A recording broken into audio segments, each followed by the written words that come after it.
A magnificent academy stands among cherry blossoms, a world that seems pulled from a video game where, as our narrator explains, the rules are often quite ridiculous. In such stories, the hero's best friend is typically doomed to suffer misfortune, and as we see a lone figure walking a sun-dappled path, he knows this truth all too well. He lets out a weary sigh, the weight of his unfulfilled plans pressing down on him as he adjusts the long red scarf around his neck. In the distance, a figure glows brightly. He knows instantly. That is the protagonist. The glowing boy turns, his friendly eyes filled with curiosity as he calls out, asking if he, too, is a new first-year student. A confident grin spreads across his face as he points forward, introducing himself as Kousuke Takioto and declaring his ambition to become the strongest student at Tsukuyomi Magic Academy. This academy is a place of power, home to brilliant instructors, powerful administrators, and even a fierce knight with striking green hair. This entire reality is based on a famous dating sim, Magical Explorer, a game about being reborn into a fantasy world as a side character. The game itself was legendary, a shining promise of school life, thrilling dungeon adventures, and the chance to meet a cast of beautiful heroines.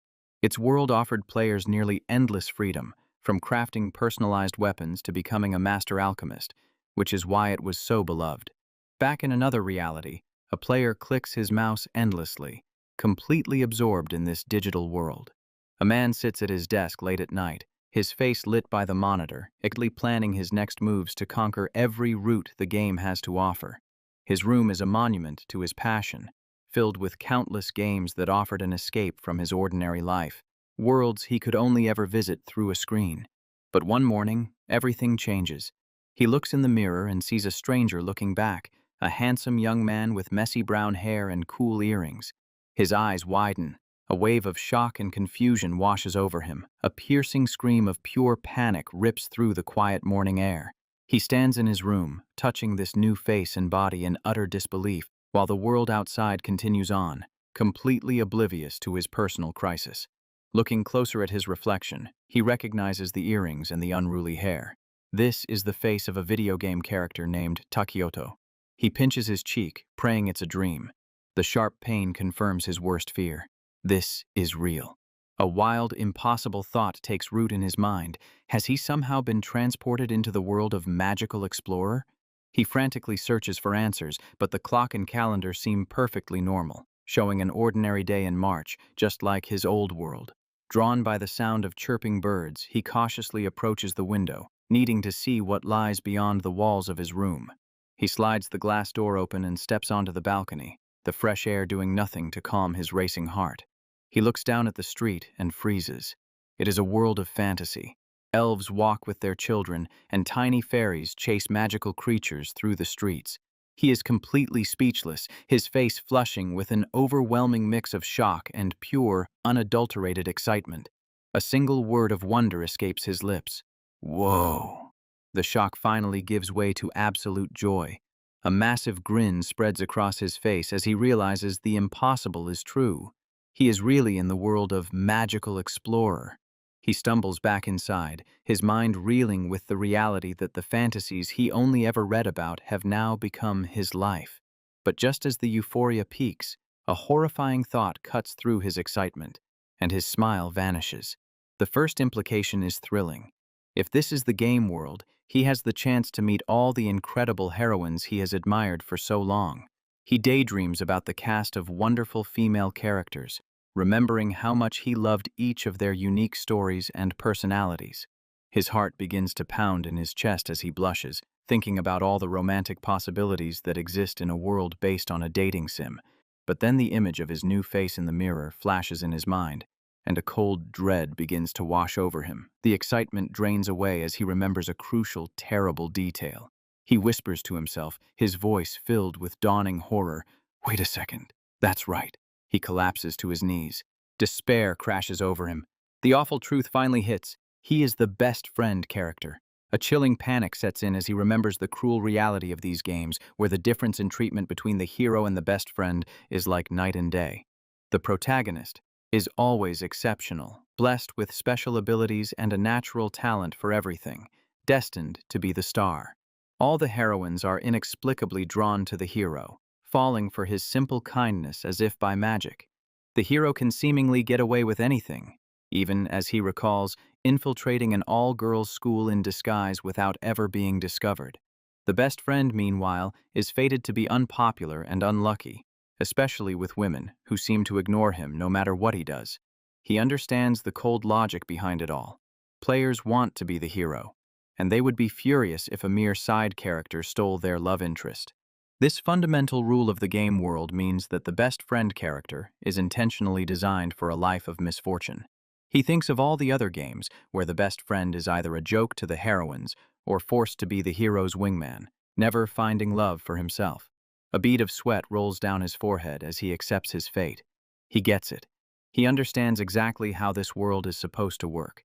He even remembers his own past life as a player, how he would rage online if an annoying side character ever threatened to interfere with his chosen romance. He falls to the floor, completely defeated. To be reborn as the unlucky best friend in a dating game, he feels utterly hopeless. He stares at his reflection again, his new name feeling like a curse. Takioto, huh? He considers the character he has now become. Kousuke Takioto isn't a bad guy, but he is a very specific type of person.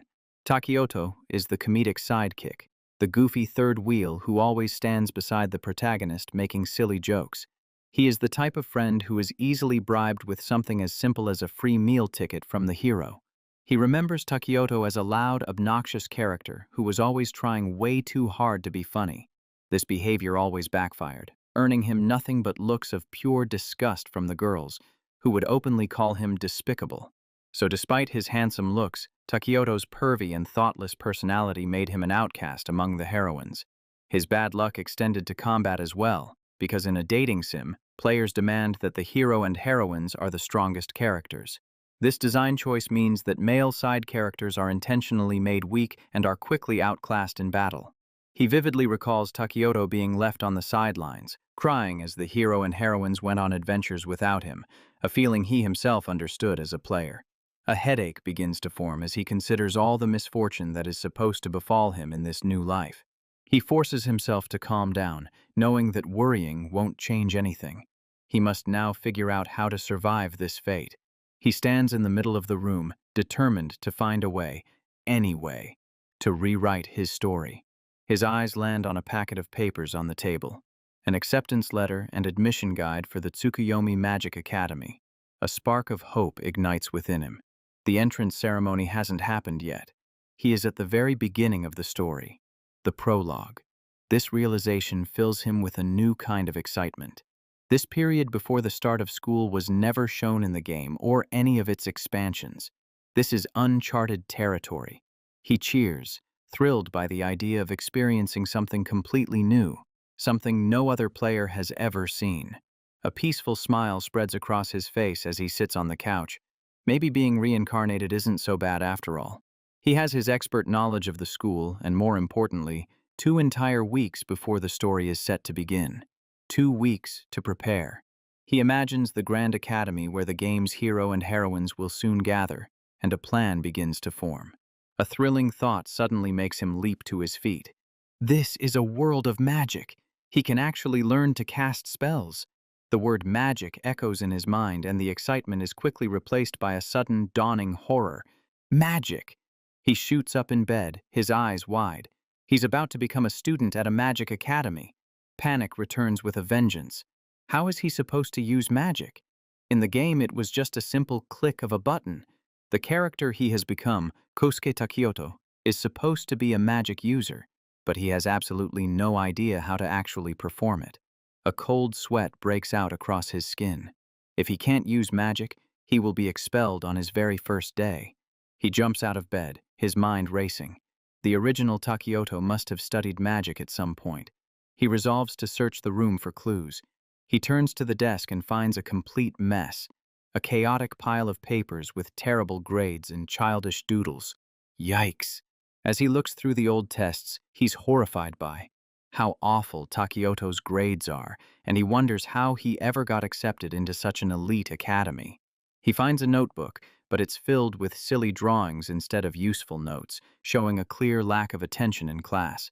But as he digs deeper, he finds another, newer notebook. The handwriting inside is neat and orderly. Flipping through the pages, he's surprised to see that very recently, the original Takioto had started taking his studies seriously.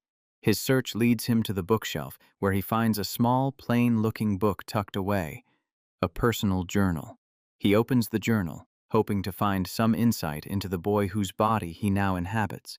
As he begins to read, his breath catches in his throat.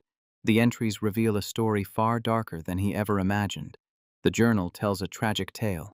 Takioto's parents died a year ago, and his only other living relative, his grandmother, is gravely ill in the hospital. The revelation hits him hard. This is so grim. The goofy, comic relief character was secretly carrying such a heavy burden. He suddenly recalls a brief, sad expression Takioto made in the game when another character mentioned her family, a moment he had dismissed as a simple glitch. He never could have guessed that the loud class clown was hiding such a painful and lonely past. As he puts the journal down, his eyes fall upon a book on the desk with a humorous title, Magic for Monkeys. A small smile touches his lips as he picks it up. For a complete beginner like him, this seems like the perfect place to start. The cover, featuring a cute monkey pointing at a magic circle, makes the daunting task of learning magic feel a little less intimidating. He sits down at a small table, surrounded by books, finally ready to begin his magical education. He reads that everything in this world, from living creatures to the very air itself, is imbued with an energy called mana, the source of all magic. The core concept is simple enough to grasp. The only difference between a magic user and a normal person is the amount of mana they possess. With a basic understanding of the theory, he is eager to put it into practice and decides to start with a simple test. He stands in the middle of his room and takes a deep breath, focusing his mind and calming his thoughts. He closes his eyes and concentrates, feeling a soft, warm energy begin to swirl around him like a gentle breeze. A strange, tickling sensation flows through his body, and he wonders if this is what mana feels like. He holds out his hands, and a small, glowing orb of light flickers to life, pulsing softly in his palms. He has cast a spell. His face breaks into a wide, triumphant grin. "Awesome!" he shouts, his voice filled with pure joy. "I can really use magic." He discovers he can control the light with just a thought, making it appear and disappear at will. He clenches his fist, feeling a new sense of power. He knows this is the most basic spell in the world, but to him it feels like the most incredible miracle. This is more than just a trick. It's a mysterious and wonderful power, filling him with hope and showing him that this new world is full of amazing possibilities. Holding the warm ball of light, he smiles, thinking of the countless types of magic in this world, spells for attack, defense, and support, and he dreams of mastering them all. A crucial memory from the game flashes in his mind, reminding him of the one trait that made his new character, Kousuke Takioto, truly special. It was his mana pool. Takioto possessed an amount of magical energy that was vastly larger than any other characters in the entire game. This knowledge fills him with a new sense of hope. Even as the unlucky best friend, if he works hard, maybe he can upgrade his fate from ultra-unfortunate to just unlucky. He looks out the window, his mind racing with possibilities. He remembers the game's famous dungeons and realizes that if he gets strong enough, he can explore them for himself. He pictures the grand teleportation hub from the game, where dozens of magic circles lead to dangerous and exciting dungeons. As he sits on his bed, the full weight of his situation hits him. He's not just playing a game anymore, he is living inside of it. This means he can go anywhere, even to the secret locations that were mentioned in the story but were never accessible to players. He clenches his fist with newfound confidence. His greatest weapon is his perfect knowledge of the game. He has played for thousands of hours, memorizing the location of every hidden item and every powerful skill. He now has the ultimate advantage, Takioto's bottomless well of mana, combined with his own expert game knowledge. This changes everything. A bold and ambitious idea takes hold of him.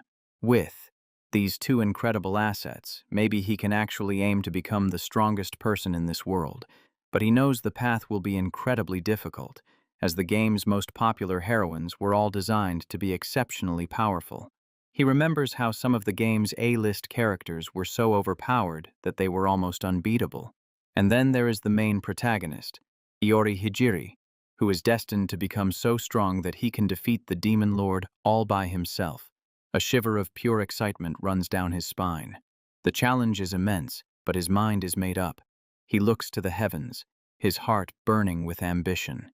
He will aim for the top, exploring every dungeon and every corner of this new world. He stretches his arms wide, feeling a surge of energy. With 2 weeks until the entrance ceremony, his new life can finally begin. But just as his excitement reaches its peak, a sudden, horrifying thought brings him crashing back to reality. A cold wave of panic washes over him as he remembers Takioto's tragic backstory. How in the world is he going to pay for his school tuition? Before he can spiral into despair, the doorbell rings, startling him. He wonders who could possibly be visiting. He hurries to the front door, calling out to ask who is there. He opens the door, and his jaw drops. He is completely shocked by the person standing on his doorstep. A beautiful woman with long, flowing hair and a warm smile greets him. It is Marino Hanamura, the principal of his new school. He internally screams with shock. A real character from the game is standing right in front of him, and it's not just anyone. It's the principal. He can't imagine why she would be here, but she calmly confirms his identity as Kousuke Takioto. With a charming grin, she extends a surprising invitation for him to join her for a meal. He knows exactly who she is. Marino Hanamura is a legendary figure in the magic world and the director of the academy. In the game, she was a supporting character who would occasionally appear to offer the protagonist some wise advice. His heart pounds in his chest with disbelief. He is meeting a major character before the game's story has even officially begun. The principal notices his stunned silence and gasps, covering her mouth as she realizes she may have been too forward. She offers a sweet apology, acknowledging that having a stranger show up at his door so suddenly must have been quite a shock. She bows deeply to introduce herself properly, but he cuts her off, flustered, insisting that it's okay and that he already knows who she is. He reminds himself that game worlds often operate on strange, unbelievable logic to create interesting scenarios for the player. He remembers a game where the hero and a neighbor's daughter were forced to swap houses by their parents, a completely ridiculous premise. This led to the hero suddenly finding himself in a house full of girls. These worlds are a kind of super reality where anything is possible. So, despite his usual caution, he's in a game world now. Thrilled by this unexpected event, he quickly gets ready to go. He returns to find the principal waiting patiently for him in the living room. Since he knows all about her from the game, he feels comfortable accepting her invitation. She smiles and tells him they should get going. She takes him to a stunningly luxurious restaurant, and he is left speechless when she apologizes, saying it was the best she could find on short notice. The restaurant is a palace of sparkling chandeliers and attentive waiters. He thinks to himself that rich people operate on a completely different level. He quickly reassures her that the place is incredible and that he is thrilled to be there. She smiles, relieved. He gulps as a plate of exquisite food is placed before him, realizing that this single dish likely costs more than his entire monthly budget from his old life. He takes a bite, his eyes closing in pure bliss as he savors the incredible flavor. His senses are overwhelmed. It is, without a doubt, the most delicious thing he has ever tasted. The principal watches him with a curious and amused smile as he enjoys his meal. Tears of pure joy stream down his face as he gushes about the amazing marinade, exclaiming that a normal office worker like he used to be would never experience such a flavor. The principal just giggles at his strange comment about being an office worker, affectionately calling him a silly kid. He urges her to eat as well, saying the food is nothing like the cheap junk he's used to. His enthusiasm makes her hungry too. She elegantly cuts into her meal with a knife and fork. As she takes a delicate bite, he finds himself staring, completely captivated by her beauty. He swoons, completely mesmerized, by everything about her, from her long eyelashes to her enchanting scent. She gasps with delight, her face lighting up as she agrees that the food is absolutely delicious. She warmly tells him to eat as much as he wants, and he blushes, thinking how cute she is and how it's hard to believe she's a mother. He recalls that Marino Hanamura is a classic archetype in these games, the beautiful woman of unknown age who seems eternally youthful. Back in his old life, he was her biggest fan. even sending countless angry complaints to the game developers when he discovered she didn't have her own romance route. To be sitting here with a character he admired so much feels like a dream. He is in absolute heaven.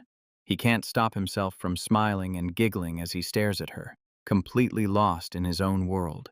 Marino notices his intense gaze and asks with a gentle, wavering voice if there's something on her face. He snaps back to reality with a gasp, frantically waving his hands and apologizing for his rudeness. He takes a deep breath, reminding himself that this isn't a game character anymore.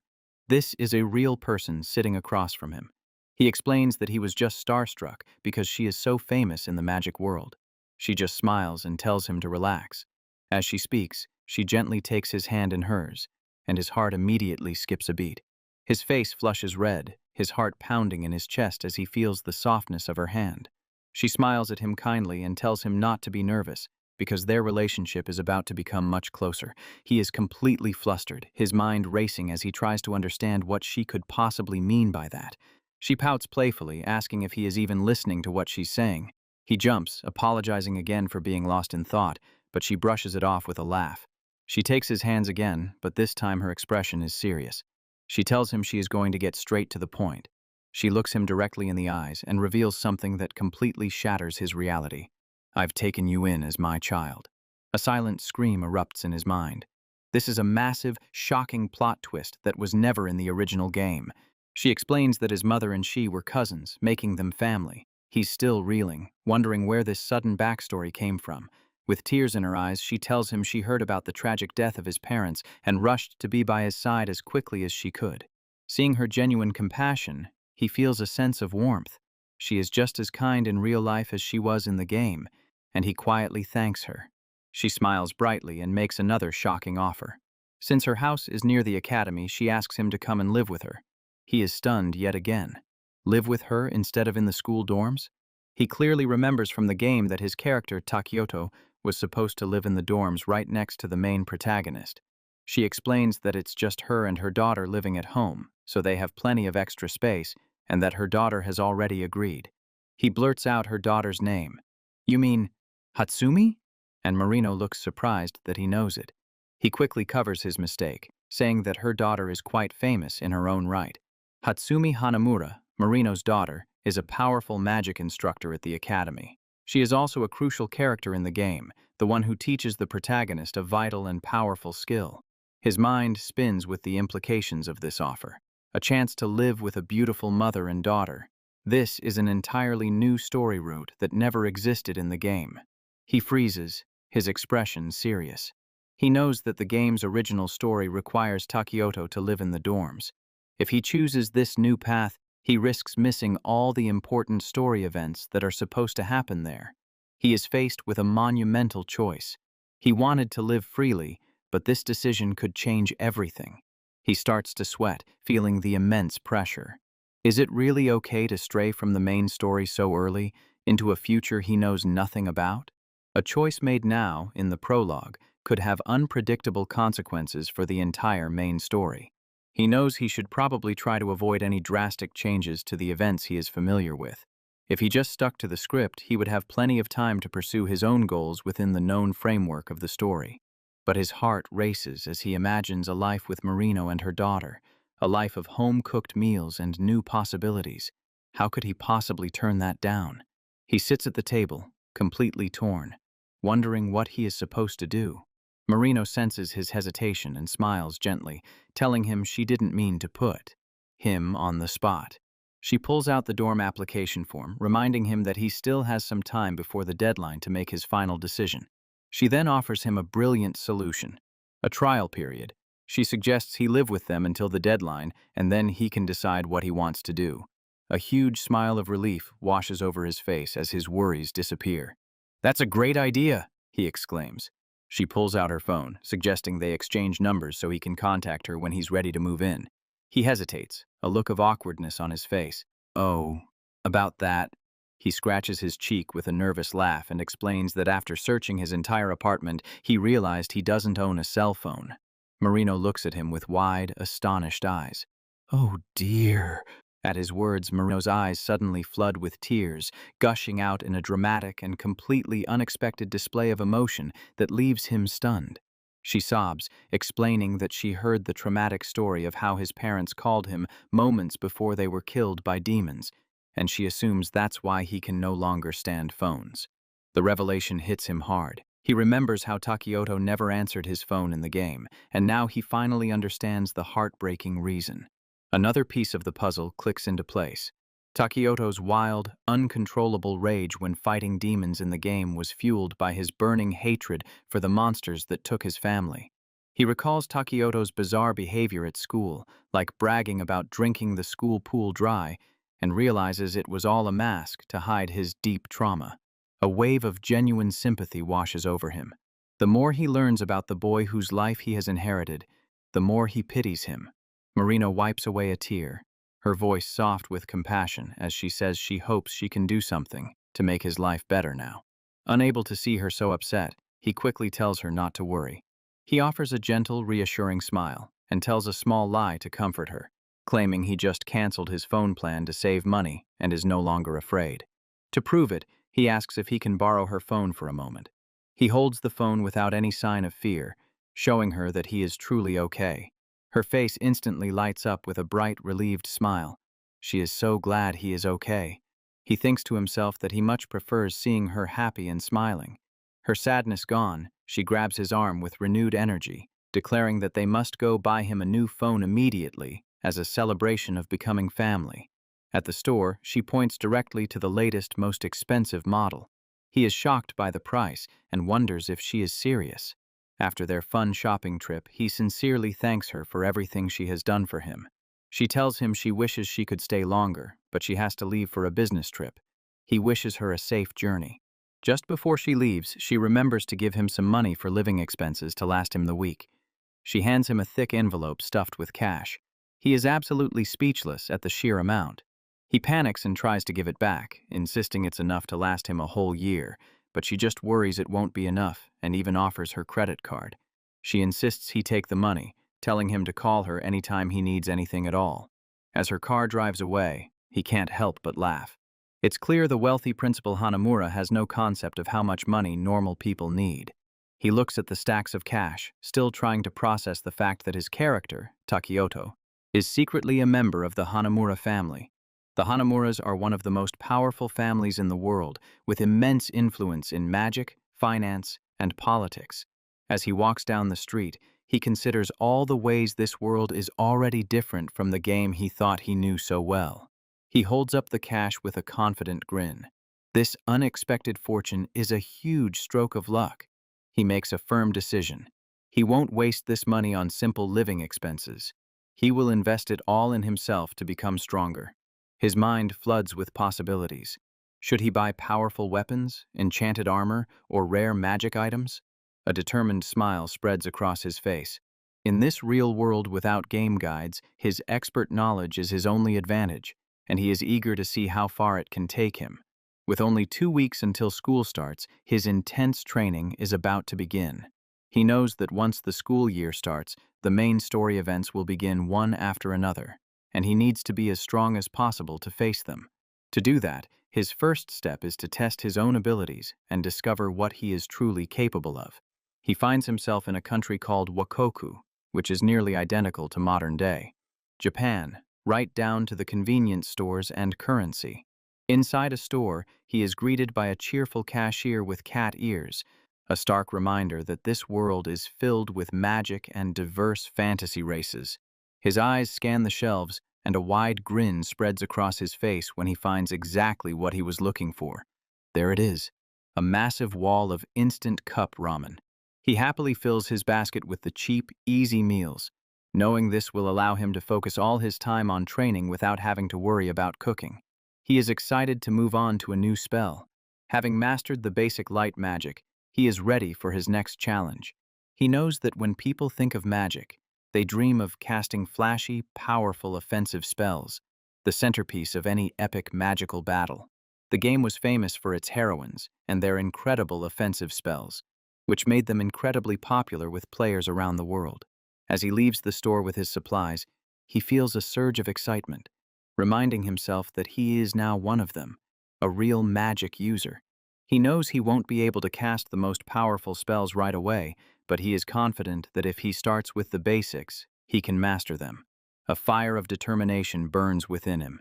He will master this new power, no matter what it takes. Back at the Hanamura estate, he sits on the porch of a traditional garden, ready to begin. He wonders where he should start. He flips through his Magic for Monkeys book, looking for a simple spell that a beginner like him can handle. He finds a page with 2 level 1 spells, Water Gun and Fireball, which seem like a perfect starting point. He feels a surge of confidence. The light spell was easy, so he assumes these beginner spells will be just as simple. He stands in the yard and takes a fighting stance, believing he just needs to repeat the same process he used before. He closes his eyes, gathers his mana, and focuses all his mental energy on the task. He points his finger like a gun at a nearby soda can, visualizing the magic taking shape. He thrusts his hand forward, expecting to unleash a powerful jet of water, but nothing happens. The yard remains completely silent. The soda can is untouched. He stares at his hand in confusion. Huh? Suddenly, a pathetic little trickle of water dribbles from his finger. Whoa! He yelps in surprise.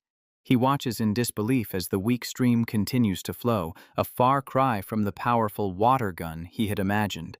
Trying to find a silver lining, he uses the weak stream to water the nearby plants, joking to himself that at least it's a good way to save on the water bill.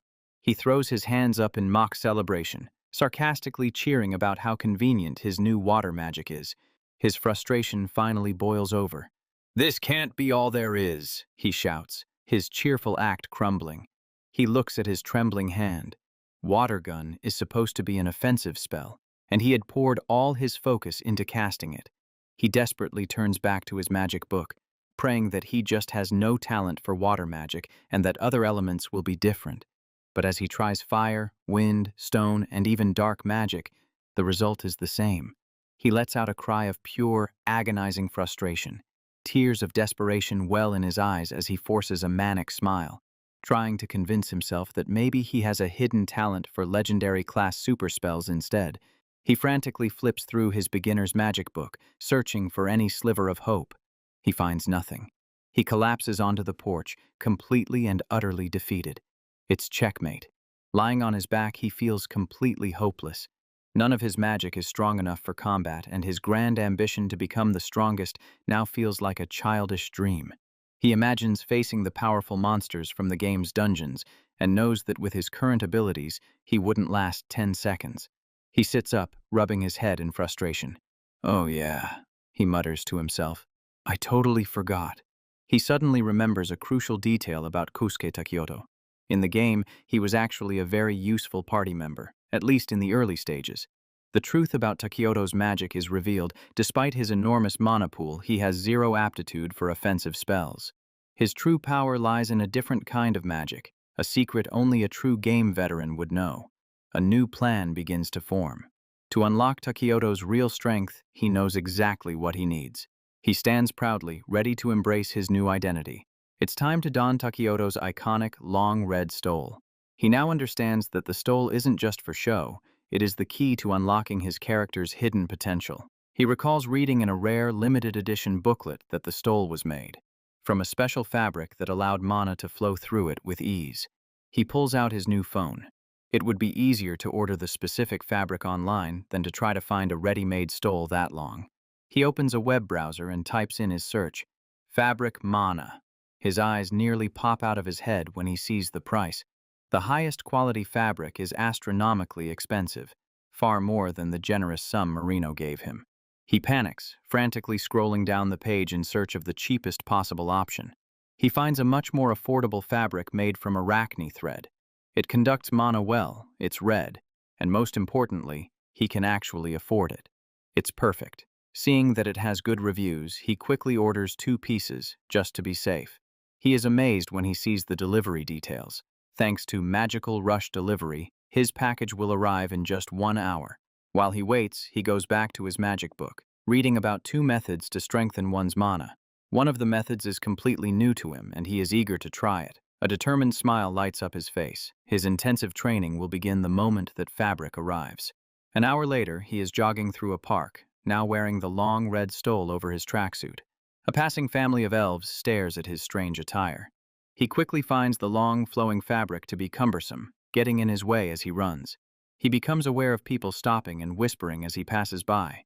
He overhears a child calling him a weird person, and realizes he is drawing far too much unwanted attention. Feeling embarrassed, he decides to find a more secluded spot to continue his training. He finds a quiet, deserted path surrounded by trees. This looks like the perfect place. He clenches his fist, his expression hardening with resolve. He will use physical enhancement magic on himself and run. He bursts forward, his body moving with supernatural speed. He finally understands the secret to Takioto's power. It isn't about flashy long-range attacks, but about using his massive mana pool for enhancement and enchantment magic. His new goal is crystal clear. He needs to raise his level, acquire new skills, and most importantly, expand his already enormous mana pool.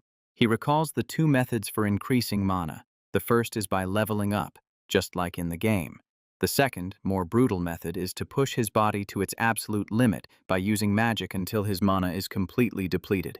And so, his training regimen is born. He will run for as long as he can while continuously casting enhancement and enchantment magic to burn through his mana. As he runs, he channels his mana into the red stole, making it crackle with raw magical energy. He grins as he realizes he can use enchantment magic to make the fabric as hard as iron. He taps his knuckles against the hardened stole and is amazed when it makes a solid sound. Whoa! It really is like iron. He is filled with excitement as he imagines the future possibilities, enchanting the stole with elemental powers to turn it into a versatile weapon and shield. But as he continues to run at full speed, he notices something strange. Despite the intense exercise and constant magic use, he doesn't feel tired at all. He stops, completely bewildered. His breathing is fine, he's not tired, and his mana shows no sign of running out at all. "What the hell is going on?" he yells in frustration. He clenches his fist, refusing to give up. If his current training isn't enough, then he just needs to push himself even harder.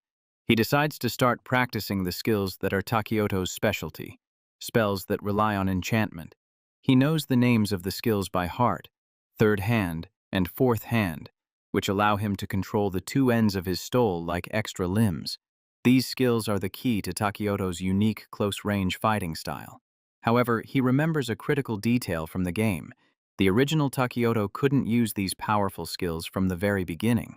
In the game, Takioto suddenly learned the skills out of nowhere, simply claiming that he'd gotten used to moving the stole around. This meant the skills required practice and mastery, not just a high level. He starts training immediately, running along a park bench while trying to control the stole. He wants to master these skills as fast as possible before he moves into the Hanamura house. This new training plan is perfect. He can practice his skills and try to drain his mana at the same time, accomplishing two goals at once. With a new burst of energy, he takes off running, his enchanted stole waving behind him like a living creature. "Let's go!" he shouts, determined to use up all his mana this time. Time passes, and the sun begins to set. The sky turns a soft orange as evening approaches. He's sweating and breathing heavily, his body clearly feeling the strain of the intense physical exercise. He finally collapses onto the ground, completely exhausted. But his frustration returns. Even after all that, he didn't even come close to using up all of his mana. He finds himself in the middle of a field, having run non-stop for 5 hours. He's lost, tired, and bewildered. Takioto's body is far more powerful than he ever imagined. He realizes he has a big problem. If he doesn't know his own limits, his training will never be efficient. He lets out a small, tired laugh. It looks like he has to go back to square one and figure out his basic abilities. Night falls, and the stars begin to appear in the sky as he makes his way back home.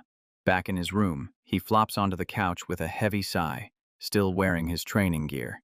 "Seriously?" he mutters, feeling overwhelmed. While eating a cup of instant noodles, he studies the Magic for Monkeys book again. He knows he needs some kind of tool to check his own stats, but he has no idea how to get one. On top of that, the book mentions mysterious, hidden stats. According to the book, a person's power isn't just about their overall level. There are many hidden stats for things like physical endurance, magic resistance, and even stealth, but much of it remains a mystery. As he reads, his books float around him. He's amazed that for a world with such advanced magic, the actual study of it is not very well documented. He puts the book down and takes a sip from his mug. He decides that reading isn't enough. He needs to learn from a real magic user. A brilliant idea hits him. There's only one person he can ask for help. He thinks of Marino Hanamura. She's a true expert, a legendary mage who was rumored to have defeated a top-tier S-rank monster all by herself.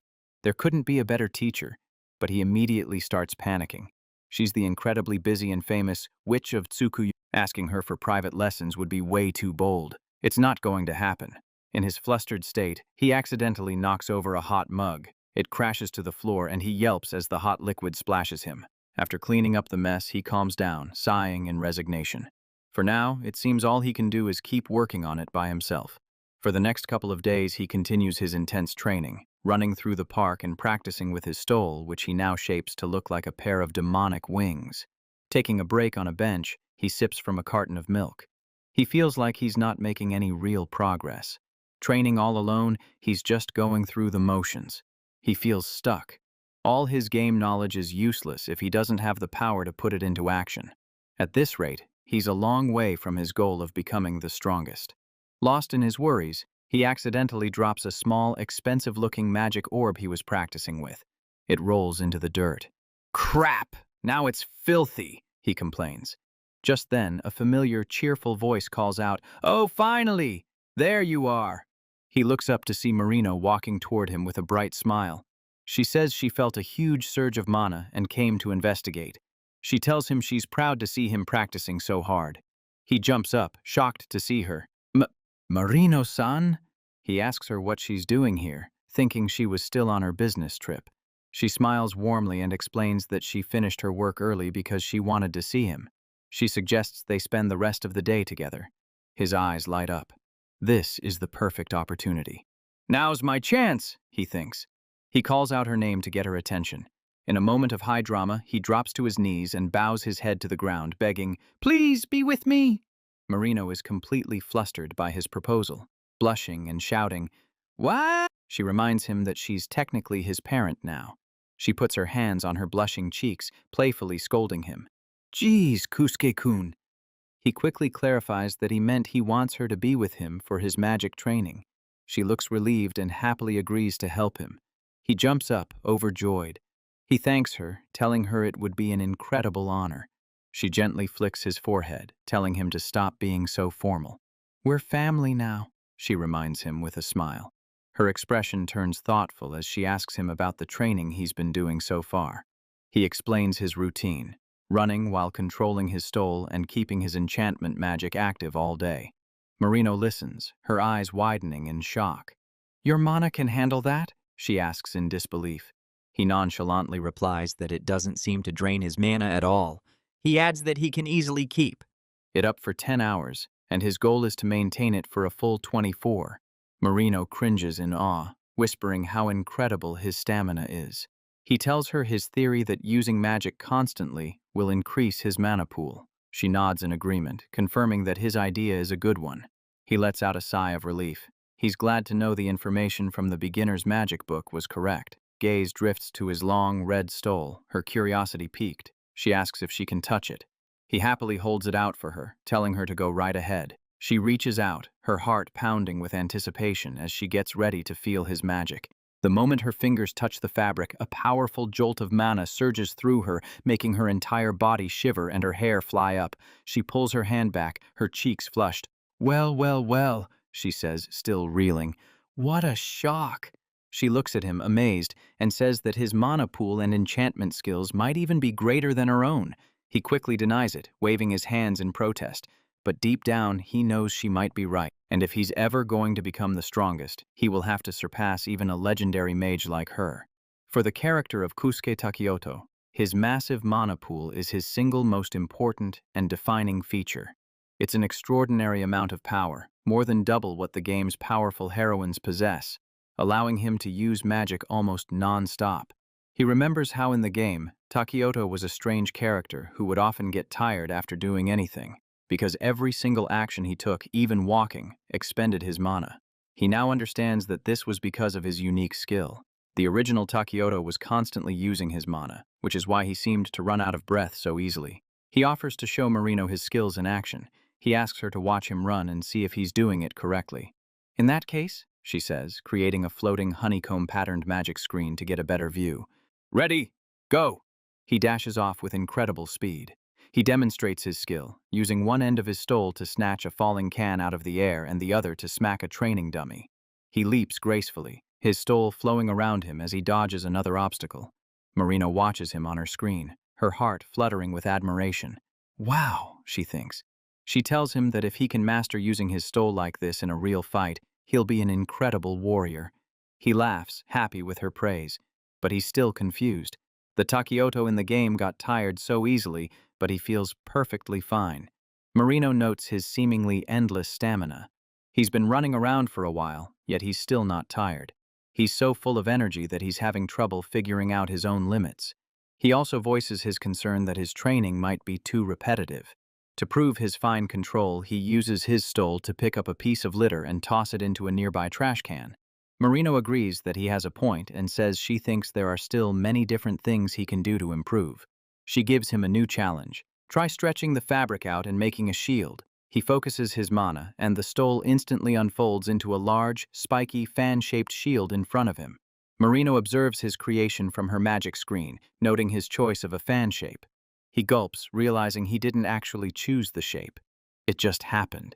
She asks if he visualized a specific structure when he made it. Before he can answer, she launches a powerful blast of magic. It smashes into the shield, sending him flying backward with a cry of pain. She explains the problem with his shield. A fan shape isn't good for blocking powerful attacks because it can't properly deflect the force. Sitting on the ground, he finally understands. She instructs him to try again, but this time he needs to visualize every single detail of the shield in his mind, picturing a shape that will deflect impacts.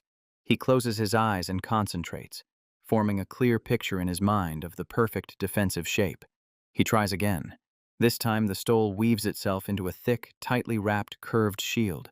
He jumps up and cheers. Marino gives him a thumbs up and explains that the curved shape is perfect for dispersing the force of an attack, which is why shields in games are always designed that way. He blushes, excited by his breakthrough. That's right! He now sees the true potential of his skills. Third hand and fourth hand aren't just for attacking.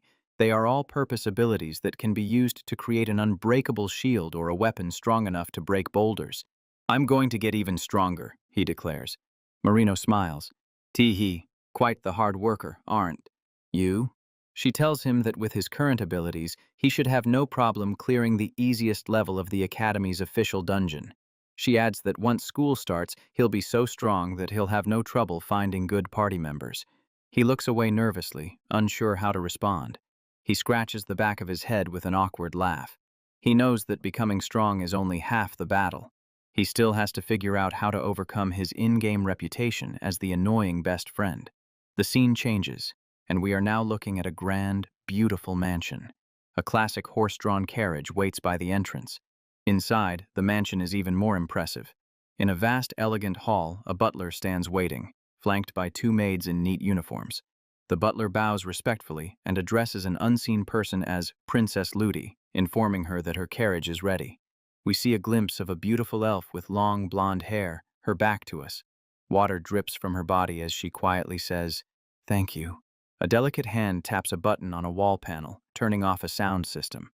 The princess stands in a luxurious sunken bathtub, her maids waiting patiently on either side. Water drips from her feet as she steps out onto the tiled floor. Her maids quickly move to wrap her in a soft white towel, attending to her with practiced grace. They lead her away from the grand bathroom, ready to help her dress for her journey. She is now wearing a beautiful white dress, decorated with delicate flowers around the collar. Finally, we see her face. She is Ludovine Marie-Ange de la Trèfle, the second princess of the Trèfle Empire. She walks through the grand hall, her maids following dutifully behind her. A calm, knowing smile graces her lips, hinting at the important journey she is about to begin. She stands on a balcony, watching a white dove fly past. It has been a long time coming. but she knows that it is finally time for her story to begin. As Princess Ludi walks down a magnificent hallway, a knight in full plate armor steps forward and addresses her. The princess turns, her face breaking into a radiant smile. She calls out happily, "Clarice!" She takes the hand of the armored knight, who is revealed to be a female elf named Clarice. Ludi tells her that with Clarice by her side, she has nothing to fear and is counting on her. Clarice, her personal guard, blushes with pride and tells the princess that it will be her pleasure to protect her. Princess Ludi smiles, filled with confidence for the journey ahead. Clarice's sword and shield rest beside her luggage, a silent promise to protect the princess, no matter what dangers they may face. Back in his own time, our protagonist recalls everything he knows about Ludivine, or Ludi. She was one of the main heroines of Magical Explorer, featured right on the game's cover, which meant she was a favorite of the developers and incredibly powerful. He also remembers her sharp personality.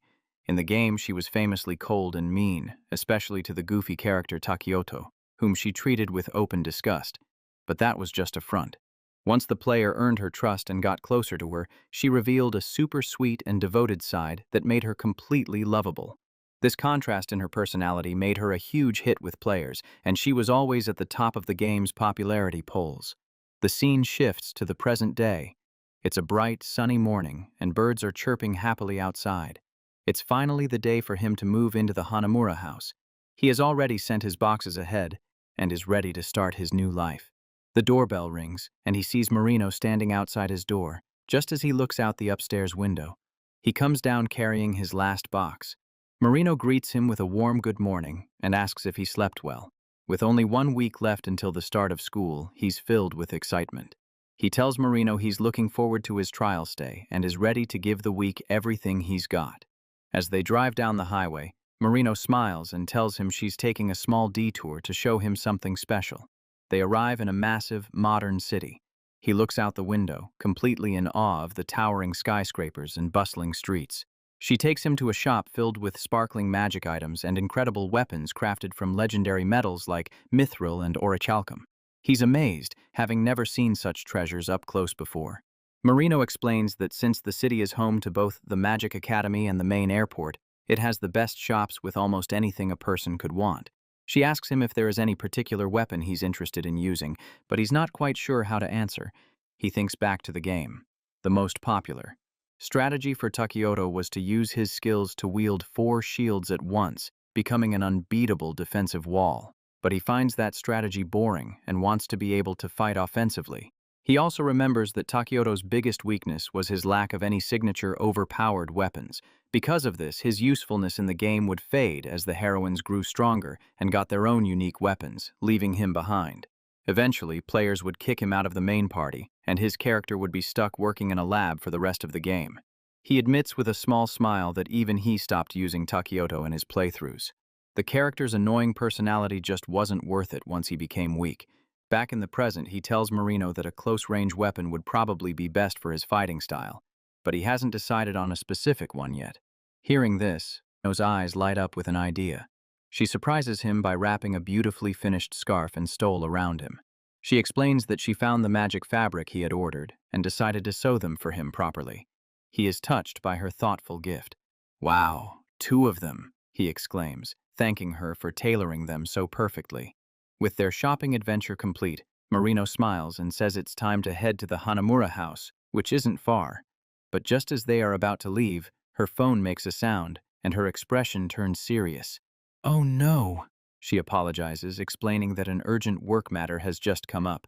She asks him to wait for her and promises she'll be back as soon as she's done. She hands him a card for the Hanamura hotel, telling him he can wait for her in the lounge there. He looks at the card, reminded that Takioto's mother was also a Hanamura, though he knows nothing more about her. As she drives off, she calls out for him to get in touch if anything comes up. He looks at the card again, and a jolt of excitement hits him. He arrives at the Hanamura hotel and is completely stunned. The building is a massive, modern skyscraper. The power of the Hanamura group is truly something else. The inside of the hotel is just as impressive. A sparkling, luxurious lobby that takes his breath away.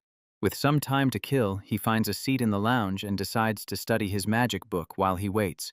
Suddenly, a massive explosion erupts from a building nearby, shaking the entire area.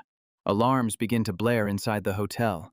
He jumps to his feet, startled by the chaos. "What was that?" A frantic hotel employee shouts that there was an explosion in the hotel annex and urges everyone to evacuate immediately. He stares in disbelief as panic spreads through the crowd. "An explosion? No way!" He turns to follow the others toward the exit. In the rush, a panicked guest bumps into him hard, knocking something from his hand. Ow! He looks down in horror to see his brand new cell phone being crushed under someone's foot. "Gah! My cell phone!" He picks up the shattered device. He's totally stuck.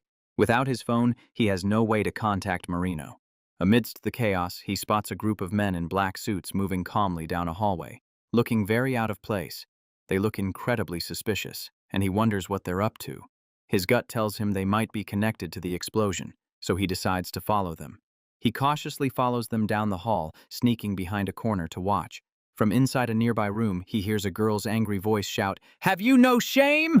He recognizes that voice instantly and peeks through the doorway to see what's happening. Inside, he sees a shocking scene.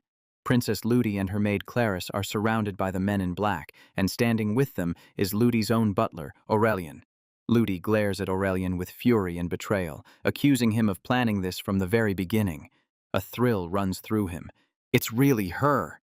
Ludi, one of the game's main heroines, is right here in front of him, but his excitement quickly turns to dread as he assesses the situation. This is very, very bad. He remembers these men from the game.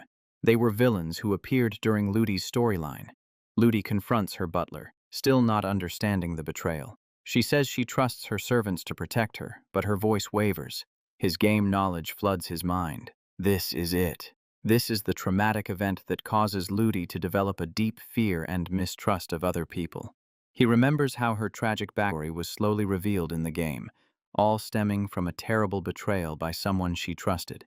He even recalls a live stream where the game's developers admitted they toned down this part of the story because they were afraid of complaints from some of their fans. The men in black smirk cruelly at the trapped and confused princess. He looks at the scene from a high vantage point. He's only heard about this event, but seeing it unfold, he knows with absolute certainty that this is it. The men attack. Clarice draws her blades and valiantly defends the princess, clashing with the attackers. The butler, Aurelian, shouts an order for Clarice to use her defense magic to protect the princess. But as she turns to obey, Aurelian moves, his face a mask of treachery. Clarice looks back, her eyes wide with shock and disbelief. Aurelian unleashes a powerful magic blast, hitting his fellow guard point blank and sending her flying across the room. She crashes hard against a wall with a cry of pain. She slumps to the ground, defeated and betrayed. "Clarice!" Ludi screams, rushing to her fallen friend's side. She kneels beside Clarice, her voice trembling with despair as she asks, "How could you?" Ludi looks up at Aurelia, heartbroken. She asks why he would do this after he had served her family so loyally for all these years. In her innocence, she can't believe he could be so cruel. She pleads with him, asking if there isn't some reason for what he's doing. Aurelian just sneers at her, his voice dripping with contempt. He calls her a naive, sheltered princess and says her innocence makes his skin crawl. He lunges and grabs her before she can react. He throws her to the floor and cruelly pulls her up by her hair. The princess's eyes widen in terror as he presses the cold barrel of a gun against her head. She's surrounded, her heart pounding with fear. Aurelian tells her that just killing her would be too boring. He wants to have some fun with her first. Terror washes over her. "This can't be happening," she thinks, her hope fading. Suddenly, one of the men in black is sent flying through the air by a powerful, unseen force. The other men turn, startled and angry. "Who's there?" one of them shouts. A mysterious figure stands in the doorway, blocking a hail of bullets with a flowing red stole. The men demand to know who he is. It is our protagonist, his face hidden by the scarf, his eyes burning with determination. Aurelian curses under his breath, recognizing the magic. Damn it, it's enhance magic. In a blur of motion, the mysterious hero rushes in, grabbing both the terrified princess and her unconscious guard. He lands safely with them a short distance away and stammers, He quickly reassures them. "I'm not going to hurt you, trust me." His mind is made up. In the game, Marino was supposed to be the one to save Ludi. But Marino isn't here, and his beloved heroine is in grave danger. He will do everything in his power to save her. He glances over at Ludi to check on her. She is trembling uncontrollably, her body quivering with shock and fear. He can see that the shock of the betrayal was too much for her to handle. The leader of the men in black shouts an order. "Kill all three of them!" As the enemies raise their guns and prepare their spells, he activates his own skills. Third hand, fourth hand. He instantly wraps the stole around himself and the girls, forming a massive, hardened dome to shield them from the incoming attacks. This should buy him a little time. In that brief moment, his mind flashes back to his old life. Ludi was his favorite character. He had played her story so many times, memorizing her full name and even learning her character song by heart. He knows everything about her, from her biggest fears to her secret desires. His resolve hardens into steel. He could never stand by and watch her suffer just to preserve the game's original plot. Saving her is the only option. Huddled inside his makeshift shield, he realizes he's in a tough spot. The thick fabric blocks his vision, leaving him blind to whatever the enemies are planning next. He knows Ludi can use wind magic, but she is clearly in too much shock to be of any help right now. The enemies continue to bombard their shield, and the fire from the explosion is spreading. He knows they are running out of time. If his mana runs out, it's all over. He's not happy about it, but he has one last, desperate plan. He turns to the unconscious Clarice and tries to shake her awake. "Hey! Wake up!" Her eyes flutter open. He tells her urgently that her princess is in danger. He asks her a critical question. "Can you use any magic while pretending to be unconscious?" Clarice, though weak, nods. She thinks she can manage a short defensive spell. He tells her that's all he needs. He then turns to the terrified princess. "I need you to do something too," he says gently. Ludi looks at him with wide, frightened eyes. He tells her the first step is to activate her mana. "Next," he instructs, "I want you to yell, 'Aegis,' okay?" He then reveals the trick. He doesn't actually need her to cast the powerful Aegis spell. He just wants her to cast a simple, light spell, but shouting the other name will be enough of a bluff. They'll make their move in 10 seconds. Ludi is utterly confused.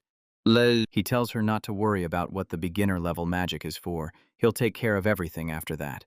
It's time to go. The countdown begins in his mind. Everyone braces for action. On one, he drops the shield. The enemies are momentarily stunned to see them exposed. The leader looks flustered. "What the?" Kousuke grabs Ludi's hand and pulls her up. "Now!" he yells. Together they shout, "Aegis!" A massive, complex magic circle explodes with power, far more impressive than a simple light spell. Clarice watches, letting out a sigh of relief as their plan works. Kousuke immediately dashes away, creating a diversion to draw the enemy's attention. The men shout after him, "He's getting away!" But the leader knows their true mission. "Forget about him. Aim for Trefla," he orders, and his men charge after the princess. This is exactly what Kousuke wanted.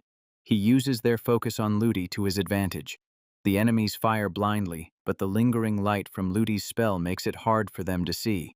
He realizes they can win this. "Do it!" he shouts to the princess from across the room. Ludi nods, her fear replaced by determination. She unleashes the real spell. "Light!"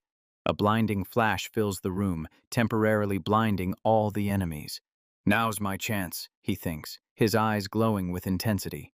He leaps into action, a whirlwind of motion. He uses his enchanted stole to strike the disoriented men, taking them down one by one with precise, powerful blows.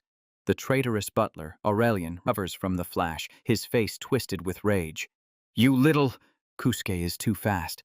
He whips his stole around Aurelian's legs, tripping him. Before Aurelian can recover, Kousuke delivers a final, decisive blow. "It's over!"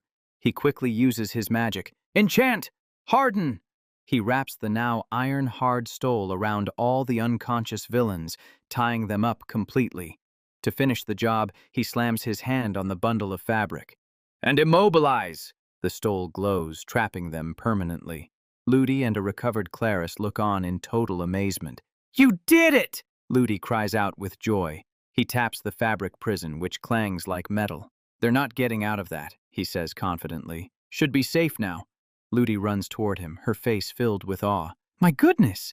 Taking them all out by yourself?" She looks up at him, her eyes sparkling with gratitude, and gives him a beautiful, heartfelt smile. "Thank you for saving me." He gets flustered, thinking how cute she is. He tries to act cool, saying anyone would have done the same. As he pulls his stole back, it accidentally snags on Ludi's dress, tearing the fabric. Ludi looks down, confused, to see her beautiful dress is now ripped, exposing her underwear. Her face flushes bright red, her eyes swirling with pure embarrassment. He panics, frantically covering his eyes and insisting he wasn't looking. Ludi and Clarice both scream at him in outrage. He desperately looks around for anything to cover her up. "This'll do it," he says, grabbing his own stole. He tries to wrap it around her, but in his haste, he trips. He stumbles and falls, landing in a clumsy pile on top of both Ludi and the still recovering Clarice. In the chaos, his hands accidentally land on something soft on both girls. He notes that one feels like custard pudding, while the other has a blissful softness. A second later, he realizes what he's touching. "Oh no!" Clarice and Ludi erupt in furious screams, calling him a perverted scoundrel. He leaps away, apologizing profusely. He sighs in defeat. This is his luck as the friend character. All the fun, lucky accidents are supposed to happen to the main hero, not him. Later that night, after the chaos has subsided, Marino rushes to meet him outside the hotel. She apologizes for being so late. She looks him over, incredibly relieved that he's safe after hearing about the terrible attack at the hotel. He apologizes for making her worry, and she gently scolds him for being so reckless. She praises him for his brilliant effort in saving Princess Ludi, the daughter of the Trefla Emperor. He pretends to be shocked by this news, though he already knew who Ludi was. Marino adds that the princess is now planning to enroll at their school. Marino also tells him that Ludi and her maid want to properly introduce themselves to thank him. His heart thumps in his chest. "They what?" He sees Marino waving them over and starts sweating nervously, worried they're going to hold him responsible for the earlier embarrassing accidents. Ludi approaches and formally introduces herself and her maid, Clarice. They both bow deeply to thank him again for saving their lives. He gets flustered, insisting that he should be the one apologizing for his clumsiness.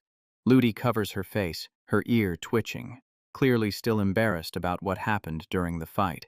However, she looks up with a sweet, if slightly forced, smile. She says that what happened was just an accident, wasn't it? He thinks her attempt at an intimidating smile is both terrifying and incredibly cute. Clarice then presents him with a formal letter of gratitude from the Emperor himself. "Whoa," he says, amazed. Ludi's expression becomes serious again. She tells him there is another important matter they need to discuss. Clarice explains that the attack was planned by a group allied with the Church of the Malevolent Lord, and they still haven't found all the culprits. She fears the princess is still in danger. He recognizes the name. The Church is a major evil organization in the game and a central part of Ludi's story. But since he's changed the plot so much, he has no idea if events will still unfold the same way. Marino adds that there's a rumor the Church has already sent a spy to the Academy. She explains that since the Church has always kept a close watch on the powerful Hanamura family, he, as a new member, will now be in their sights too. He panics. "Me? Why?" Clarice agrees. By saving Princess Ludi, he has made himself a direct obstacle to their plans. He groans in frustration. He realizes with a sigh that the situation has just become a lot messier. Clarice and Ludi look at him with sincere gratitude. They tell him that while Clarice's duty is to protect the princess, they both feel they owe him their lives and wish to protect him as well. Marino considers the new threat. If she has to divide her fighting strength to protect both of them in different places, especially against unknown enemy tactics, she can't guarantee their safety. Ludi looks worried, wondering what they can do. In that case, Marino has a brilliant idea. She turns to Ludi with a warm smile and invites her to come live with them at the Hanamura house. He is completely shocked by the suggestion, shouting at Marino. Clarice, however, is thrilled at the offer and asks if they really can. Ludi says she will check with her father. He is sweating, unable to believe how quickly things are escalating. He starts to panic, thinking out loud that maybe having a teenage boy and girl living under the same roof isn't such a good idea. Marino assures him it will be fine. It's the best way to protect both him and Ludi, and she and her daughter Hatsumi will be there to supervise. He reluctantly agrees. Clarice smiles, saying that having both Marino and Hatsumi there is very reassuring. Marino smiles back, mentioning that it's been a while since Claris has seen her daughter, Hatsumi. Claris reveals that she has Hatsumi to thank for teaching her the basics of magic. He is surprised by this connection. Those two know each other, he thinks. Ludi returns with good news. Her father has given his permission and is honored to accept their help. Marino is delighted. They all agree that Ludi and Claris will move into the Hanamura house a few days before school starts. Marino and Ludi are both excited for their new life together at the academy. It is, Ludi says, with a bright smile. He realizes this whole incident must be the reason why Ludi's arrival was delayed in the original game. Now, they'll be able to start school together from the very first day.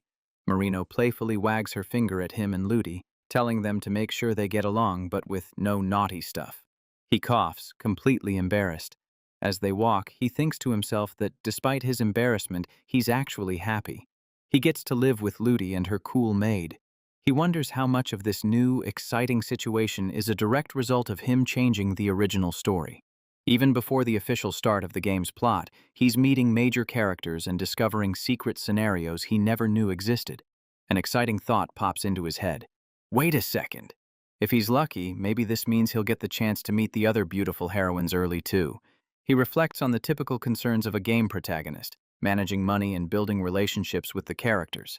Dating sim games are an expensive hobby, with each game costing a lot of money. And after buying the game, dedicated players often have to worry about getting the store-exclusive bonus items, which are very important for collectors.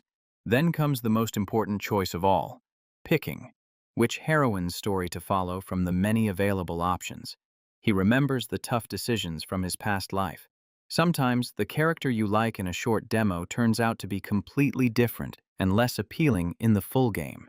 And sometimes, a character's story is so emotionally heavy and impactful that it leaves a lasting impression, making it difficult to even start another character's route. These are often the best, most memorable games.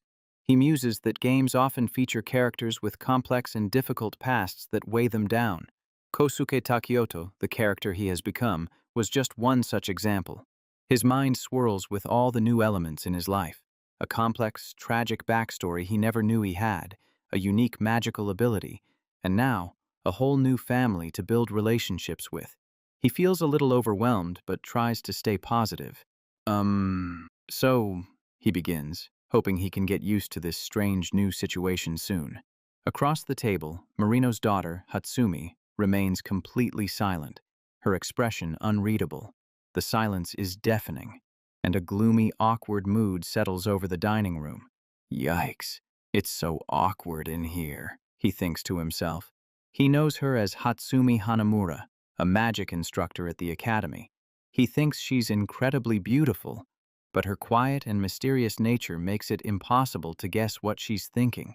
Unable to bear the tension any longer, he slams his hands on the table, trying to break the ice. So, he stands up with a burst of energy and a bright smile. My name is Kousuke Takioto. I look forward to living together, he declares cheerfully. He peeks at her, but she's still silent. So quiet, he mutters to himself. She just stares at him with an intense, emotionless gaze that makes him sweat with nervousness.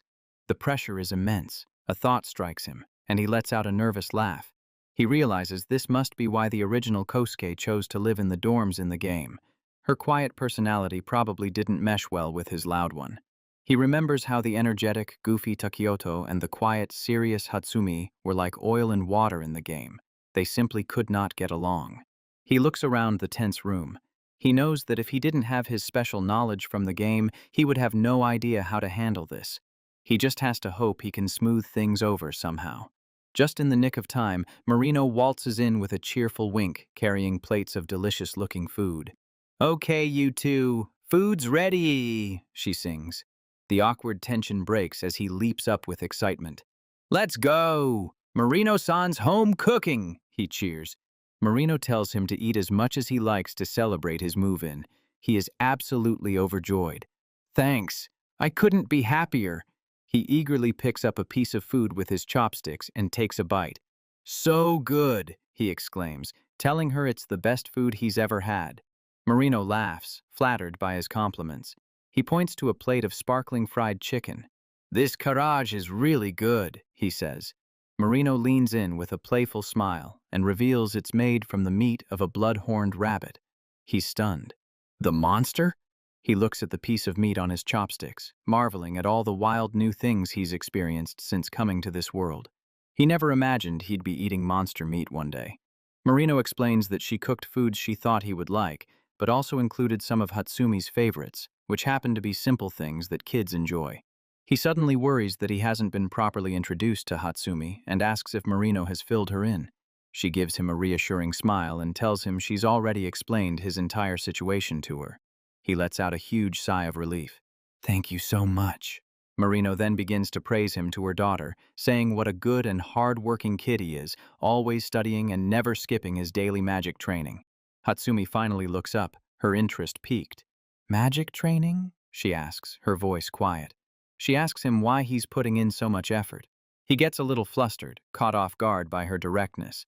He answers with passion, explaining that he wants to hone his magic as much as he can before school starts, so he's doing everything possible to prepare. But his passionate answer is met with more unnerving silence from Hatsumi. "Ak!" Again with the silence, he thinks in frustration. Marino claps her hands, suddenly remembering something. "Oh, right." She tells him that their house is the perfect environment for him to train, with a huge library, research labs, enchanting facilities, and even a beautiful waterfall nearby. His eyes go wide with shock and excitement. "The waterfall!" He knows that location. From the game. Just then, Marino's phone beeps, and she checks it with a sigh. "Sorry, I'm getting called away," she says. He's shocked that she has to leave again so soon. Marino looks disappointed, wishing she could have relaxed for a little longer. Before leaving, she asks Hatsumi to show Kousuke around the house, encouraging her to be a good big sister. Hatsumi blushes slightly at her mother's words, whispering, "A big sister." Marino promises to be back as soon as she can and heads for the door. Kousuke starts to panic as he's about to be left alone with Hatsumi. "No, don't leave me," he thinks desperately as his social lifeline walks out the door. "My lifeline!" Hatsumi turns to him with a sharp glare and calls him by his first name, Kousuke. He's taken aback by her sudden familiarity. She then tells him to follow Ani-chan for a tour of the house. He's stunned. "Oh, Ani-chan?" As she leads him away, he thinks to himself that she got friendly very fast. He lets out a quiet sigh of relief. At least she's finally talking to him. She stops at a door and opens it, announcing, "Here's your room." He looks inside and is impressed by the spacious and comfortable-looking room. "Whoa, this place is nice." She points down the hall, showing him her room and her mother's room. He's excited to be so close to Marino's room. A wave of excitement hits him again. "We're really gonna live together? I'm so excited." Hatsumi just stares at him, her expression completely blank and unreadable. She then asks him a very direct and unexpected question. "Are you into older women, Kousuke?" She continues, pointing out that while her mother is very beautiful and could easily be mistaken for a student, she is also much older than he is. She then bluntly asks if his goal is to become her new father. He jumps in shock. "Huh?" In his panic, he blurts out that Marino is totally his type and that he's eroge junk. He immediately regrets his words, remembering a key piece of information from the game. Hatsumi's father, his husband, was murdered.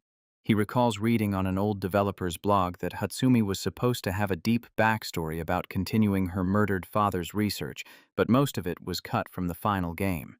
He knows that in the game's timeline, the main hero, Io, would eventually learn a unique spell from her, but that's a long way off. A new fire is lit within him. Even though he's just the best friend, he doesn't want to lose to the protagonist, Iori. He thinks back to the hotel fight, which highlighted his weaknesses. First, he needs a way to see his surroundings while defending. He considers skills like mind's eye or clairvoyance to solve this problem. The fight also made it clear that he's very weak when it comes to long-range attacks. He knows Marino was right. The Hanamura house is the best place to learn magic, and he can't waste this opportunity. With new determination, he turns to Hatsumi. He bows and politely asks if he can borrow a book on spatial magic, explaining that he's been wanting to study it. Hatsumi just gives him a cold glare and bluntly says, "No." Confused, he asks why. She huffs, saying she doesn't like how he's so formal with her but so casual with her mother. He tries to explain that Marino herself told him to be casual, but he gets the sense that's not the real issue. She tells him that if he's going to be casual with her mother, he should be casual with her too. She moves in close, her finger on his chin, and whispers that he should be more affectionate and call her Oni-chan. He's totally flustered. Since she had no real story events in the game, he had no idea her personality was so unpredictable. He tells her that Oni-chan is a little too embarrassing, so he suggests a compromise. Hatsumi-Nisan. She accepts his offer, telling him to make sure he sticks to it. He's relieved they've reached an agreement. "Follow me," she says, leading him up a flight of stairs. "The library's next." She presses a glowing panel on the wall, and a hidden door slides open. He steps inside and is completely amazed. The library is huge, with shelves stretching from floor to ceiling. He quivers with excitement, amazed that a private home could have such an incredible library. She tells him he's free to read any book he wants. He asks if there's any secret research data he should avoid. She reassures him that the most important documents aren't kept here, so he doesn't need to worry. He spots the section on spatial magic and gets an idea. This is the perfect place to practice his mana control while he studies. He activates his third hand and fourth hand skills, using his stole to grab books from the highest shelves. With a pile of books ready, he sits down and excitedly declares, "All right, let's get to it." A short time later, Hatsumi quietly brings him a cup of coffee. She also hands him another book, telling him it will be particularly useful for his studies on spatial magic. She adds that she'll be working in the library as well, so he can ask if he needs help with anything. He realizes that while she may be hard to read on the outside, she's actually very kind and considerate. He decides to try making some small talk and asks her what her school life at the academy was like. She answers bluntly, "I didn't really have any friends." The mood instantly becomes awkward again.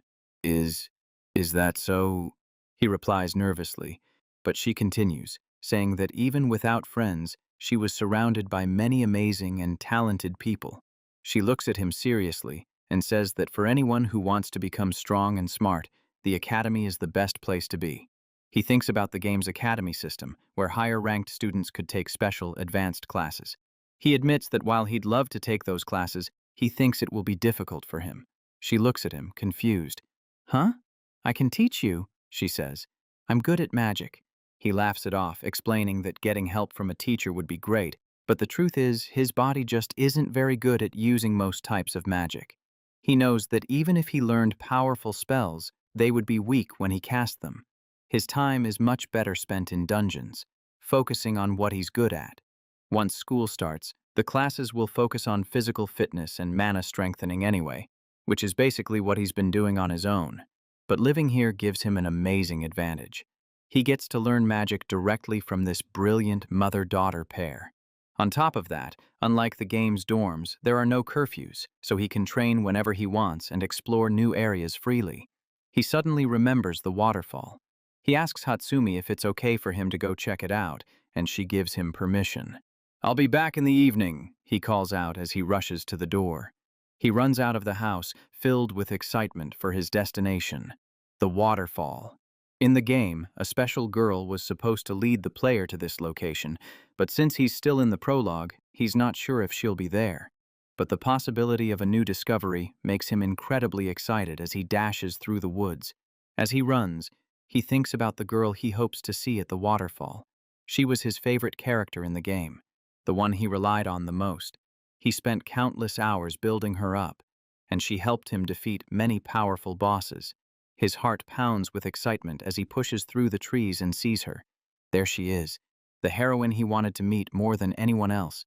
It's Yukine Mizumori, one of the 3 most powerful characters in the game, known as the Big Three. She stands by the water, tying her long black hair into a practical ponytail. He watches from behind a tree, completely starstruck and unable to hold back a happy smile, whispering her name in awe. He's mesmerized as she begins to practice with her naginata, a long, spear-like weapon. Seeing her in the flesh, so powerful and graceful, is even more amazing than in the game. She stands before the powerful waterfall, drawing her weapon with a swift, elegant motion, ready to begin her training. She moves with breathtaking speed and grace, her weapon a blur as she begins to practice her forms. With a powerful leap, she unleashes a flurry of strikes, creating what look like countless black slashes in the misty air around the waterfall. He watches, completely captivated by her beauty and skill, a slight blush spreading across his face. She continues her intense practice, her blade cutting through the cascading water of the waterfall with impossibly fast strikes that send water splashing everywhere. The scene is a masterpiece of motion and power. She becomes a whirlwind of slashes, her weapon creating a beautiful, deadly dance with the water. She finishes her training, her clothes now damp from the waterfall's spray. She stands calmly, her powerful presence filling the clearing as she puts away her weapon. The clearing grows quiet as she turns and finally notices him watching her from the edge of the woods. A tingle of excitement runs through him. He smiles, not intimidated, but thrilled to have been discovered by his hero. Filled with a sudden burst of motivation from witnessing her power, he turns and runs back through the forest, a new fire in his heart. He lets out a small, excited laugh. Seeing her has inspired him beyond words. He is still in awe of her incredible speed. His eyes couldn't even follow the movements of her naginata at all. He realizes that all the times he saw her fight in the game don't even come close to witnessing her power in real life. He laughs with pure excitement, wondering what kind of training it takes to become that fast and strong. His mind starts racing with new training ideas. He wonders how he can ever hope to combat that kind of speed. Maybe he can predict her moves, or create a huge shield with his stole. A new strategy forms in his mind. What if he trained his own body to reflexively react to high-speed attacks using his stole? He's filled with new goals. He wants to train his eyes to see faster movements and learn new skills that will help him in a fight. The sight of Yukane's power has given him a new purpose. He clenches his fist, shouting to himself that he wants to get stronger right now. He leaps into the air with a whoo-hoo and throws himself back into his training with more energy and determination than ever before. As night falls, his clothes are tattered from the intense workout. He knows he should head back soon, but he's already excited to continue his training again tomorrow. He arrives back at the modern, well-lit Hanamura house and calls out, "I'm home!" He enters the quiet house and wonders if Marino and Hatsumi are still out working late. Covered in dirt from his training, he decides to take a quick bath while he has the chance. He gets undressed and casually opens the bathroom door, only to freeze in shock. Hatsumi is right there, just getting out of the bath, and they lock eyes. A moment of stunned silence hangs in the air as he blushes furiously, unable to look away. Hatsumi stares at him, her eyes swirling with dizziness and pure shock as she tries to process the intrusion. He starts trembling and stammering an apology to Hatsumi-Nisan, his voice cracking with panic. She finally lets out a piercing scream as he frantically tries to cover himself and apologizes for barging in before dashing out of the room. At that exact moment, Marino returns home, hearing a loud crash from inside the house just as she's walking up the steps. She rushes in, her face full of concern, asking what's wrong and if everyone is all right. Her worried expression instantly melts away, replaced by a delighted gasp as her eyes turn into hearts. Oh my! She sees Kousuke on the floor, tangled up in a heap with Hatsumi, who is still in her towel. She playfully teases them, singing about how fast their relationship is moving. He desperately tries to explain that it's all a huge misunderstanding. He looks down and realizes Hatsumi is trembling beneath him, her body crackling with uncontrolled magical energy from the shock and rage. His eyes fill with tears of pure terror. He knows he's done for. "Ah, I'm dead," he thinks. A massive explosion of magical energy erupts from the house, lighting up the entire neighborhood with a powerful blast. Later, Kousuke is on the floor in the living room, bowing deeply and repeatedly apologizing for the disaster he caused. Hatsumi, now dressed, glares down at him but tells him she'll let it go this time. He thanks her profusely. Marino giggles, saying she's so glad they've opened up to each other, and teases them that fights often bring people closer. He can't believe her optimistic take on the situation. A new day. A new tutorial segment. Sunlight streams into the Hanamura estate as Marino, the NPC quest giver, approaches Kousuke's door. She leans over him with a warm, comforting aura, running a system check on his well-being after the explosive event flag from the night before. He boots up for the day with a stretch, greeting her with a smile, feeling like he's just received a morning login bonus. Marino comments on his impressive uptime, prompting Kousuke to ask about the status of the other party member, Hatsumi. She lets out a sigh, explaining that Hatsumi is afflicted with a powerful morning debuff and will remain logged out until manually prompted. Now, fully kitted out in his training gear, Kousuke prepares for his daily EXP grind, confirming with Marino that he's heading out. She happily calls after him, promising a high-tier recovery item, a delicious breakfast, will be waiting in his inventory upon his return. He activates his movement buffs and explodes into motion, grinding his physical stats with his stole enchanted to act as heavy armor, increasing the difficulty modifier. He executes a perfect quick-time event, manipulating the stole with precision to snatch a single falling leaf from the air mid-sprint. He flows into a complex dodge roll, his buffed agility stat allowing him to move with a grace and power that breaks the game's physics engine. A small smile plays on his lips. His skill proficiency is increasing. The grind is paying off. He feels a surge of gratitude for this private instance, a perfect grinding spot where he can go all out without aggroing any unwanted mobs. But this is just stat building. His main quest is to unlock the legendary tier passive skill, Mind's Eye. He knows from countless hours of theory crafting that this evasion buff is absolutely broken and will be critical for surviving the endgame content. This ability would function like a minimap in his mind, letting him bypass the vision-blocking debuff from his own shield skill. The quest log in his head is clear. The fastest way to unlock this skill tree is to be trained by the S-tier character, Mizumori Yukine. The gleam of her unique grade weapon flashes in his memory. She's a pre-built master who starts the game with the skill already maxed out. He jogs along the familiar path through the woods, heading towards the waterfall zone where he knows her NPC routine takes her. He arrives at the designated spot, but the area is empty. His heart sinks. Did he miss the event flag? A voice cuts through the quiet rustle of leaves. He whips around. Yukine is right behind him, her stealth stat clearly maxed out as she calmly acknowledges his grinding session. With the serene grace of a high-level NPC, she introduces herself, confirming her identity as a student at the academy. Kousuke's system freezes. This is it. He's in a dialogue scene with his best girl, his one and only S-tier waifu. Yukine tilts her head, noticing his sudden lag as she asks if his system is functioning correctly, her voice pulling him out of his fanboy stupor. He reboots his social skills, managing a bright smile as he introduces himself as Takioto Kousuke, a new player joining the server this spring. Yukine processes this new data, realizing he will be her junior and offering a formal greeting, which he enthusiastically accepts. Her gaze becomes sharp, and her high perception stat allows her to correctly deduce his connection to the headmaster. Kousuke knows he can't fail this dialogue check.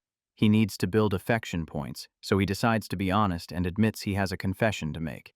She remains perfectly composed, revealing that her mind's eye skill had already pinged him on her radar long ago.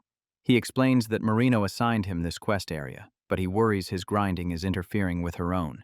He looks at her with genuine sincerity, asking for her permission to continue sharing the instance, promising not to be a kill stealer. A fire ignites in his eyes, and he declares that watching a top-tier player like her only gives him a massive motivation buff. A genuine, warm smile spreads across Yukine's face, her affection meter clearly ticking up as she thanks him for the compliment. She offers to take a short break and chat, an invitation, a side quest, that Kousuke's heart hammers in his chest as he eagerly accepts. While sipping from a potion bottle, Yukine listens intently as he explains the core motivation driving his relentless stat grind.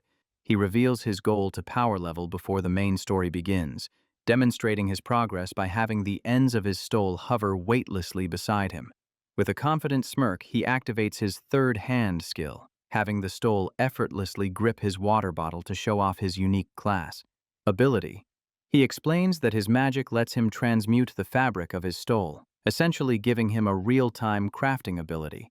To prove it, the stole instantly reconfigures into a solid bench, and he sits, inviting her to join him for the dialogue phase. Yukine's eyes widen in pure astonishment. She reaches out, her fingers tracing the magically crafted surface as she marvels at his rare and exotic skill. She admits she's impressed he can maintain such a high-cost enchantment after depleting so much stamina, confessing her own mana bar would be empty. Kousuke's ego gets a massive buff. He feels a surge of pride as he tells her it's an honor to be praised by the famous vice president of the disciplinary committee. He excitedly explains that every player knows the 3 committees are the game's top-ranking guilds, filled with elite members. He continues to lay on the praise, telling her that her reputation as a top-tier damage dealer precedes her. Yukine humbly deflects, her character trait of modesty kicking in as she insists there are always stronger players out there. She changes the topic, asking if he has any other skills leveled up, a question that makes him sweat. He holds out his finger and, after a dramatic casting animation, fails his magic check, producing only a pathetic splash of water. Yukine stares, the silence deafening, before asking if that was really his full power, her deadpan delivery a critical hit to his pride. He laughs awkwardly, explaining that his character build has a unique debuff that cripples his ability to cast elemental magic. She immediately panics, apologizing for triggering a negative dialogue branch, but he quickly reassures her it's fine.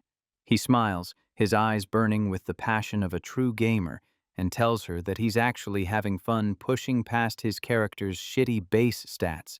He gives her a confident thumbs up and declares his ultimate goal: to climb the server rankings and one day become #1.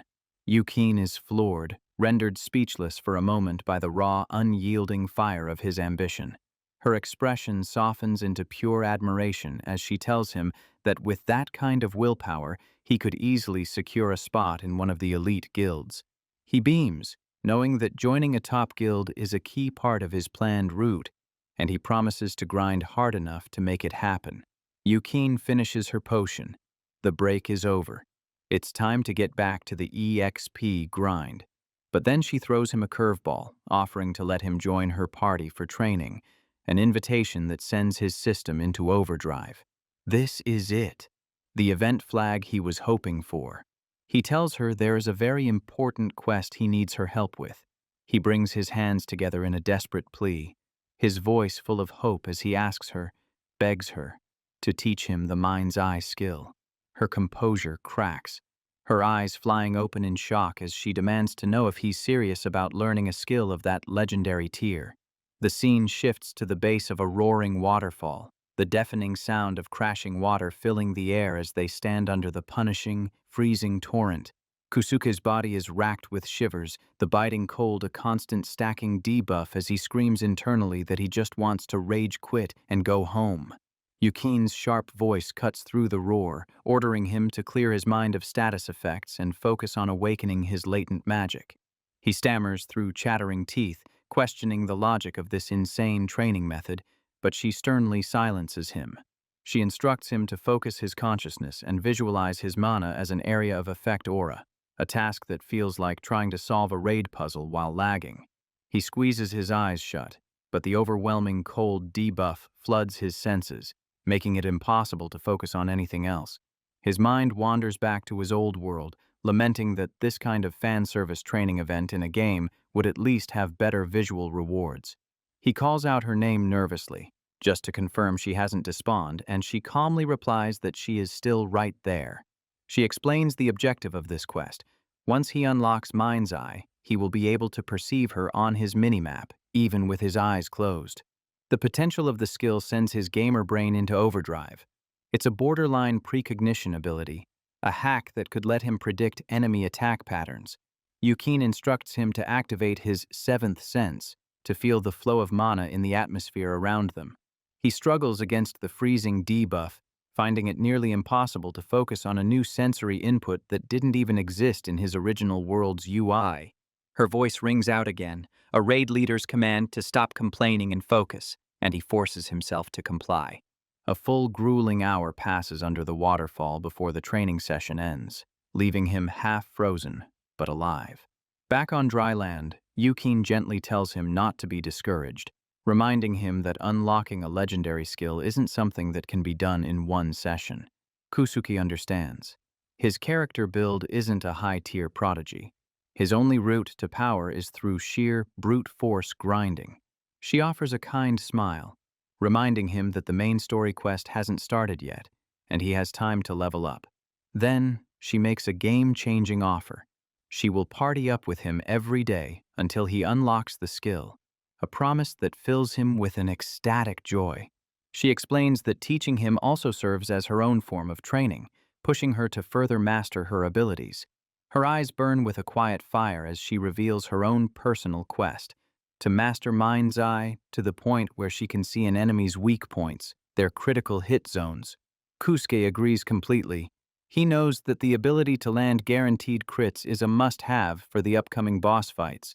He knows this event flag is supposed to take several days to complete, and he clenches his fist, determined to optimize this priceless, grinding opportunity. He sincerely thanks her for the party invite, then heads back to the estate, his quest log updated and his motivation bar full. In the laundry room, he looks down at his iconic red stole, now caked with mud and grime, a visual representation of a hard day's grind.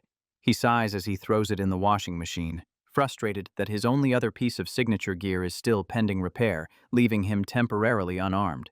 He mentally kicks himself for not farming for duplicate gear when he had the chance, a rookie mistake he now regrets. Heading for a bath to restore his stamina, he consciously makes a wisdom check and remembers to knock before entering the bathroom this time. He reflects on his past failures, realizing that only a low-intelligence protagonist would repeatedly fail the same simple event check. Just as he's clean, Marino's voice echoes through the house, signaling that the breakfast buffet is ready.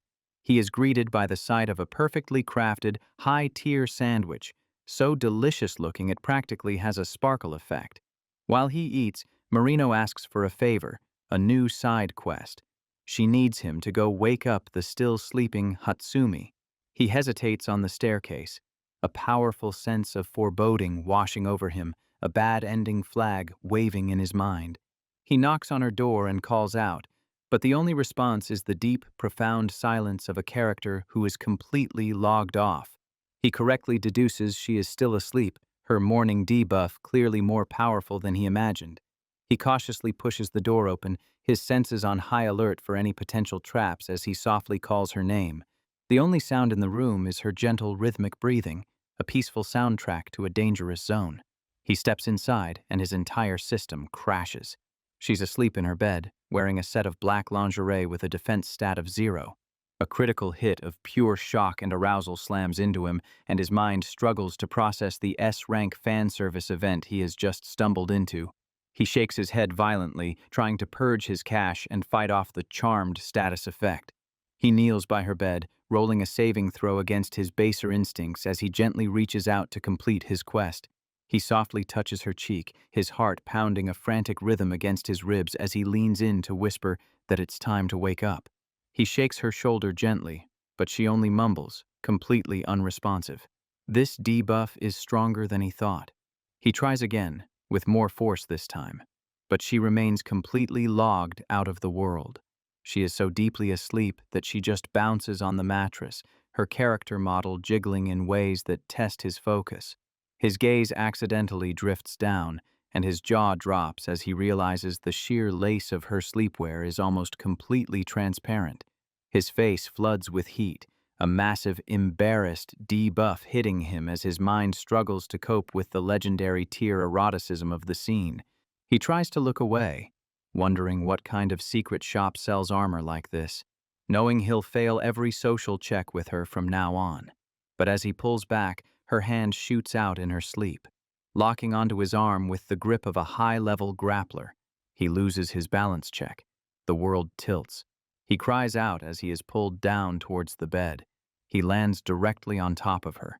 For one glorious, terrifying second, his senses are overwhelmed by the feeling of impossible softness before his brain reboots into full-blown panic mode. He is trapped.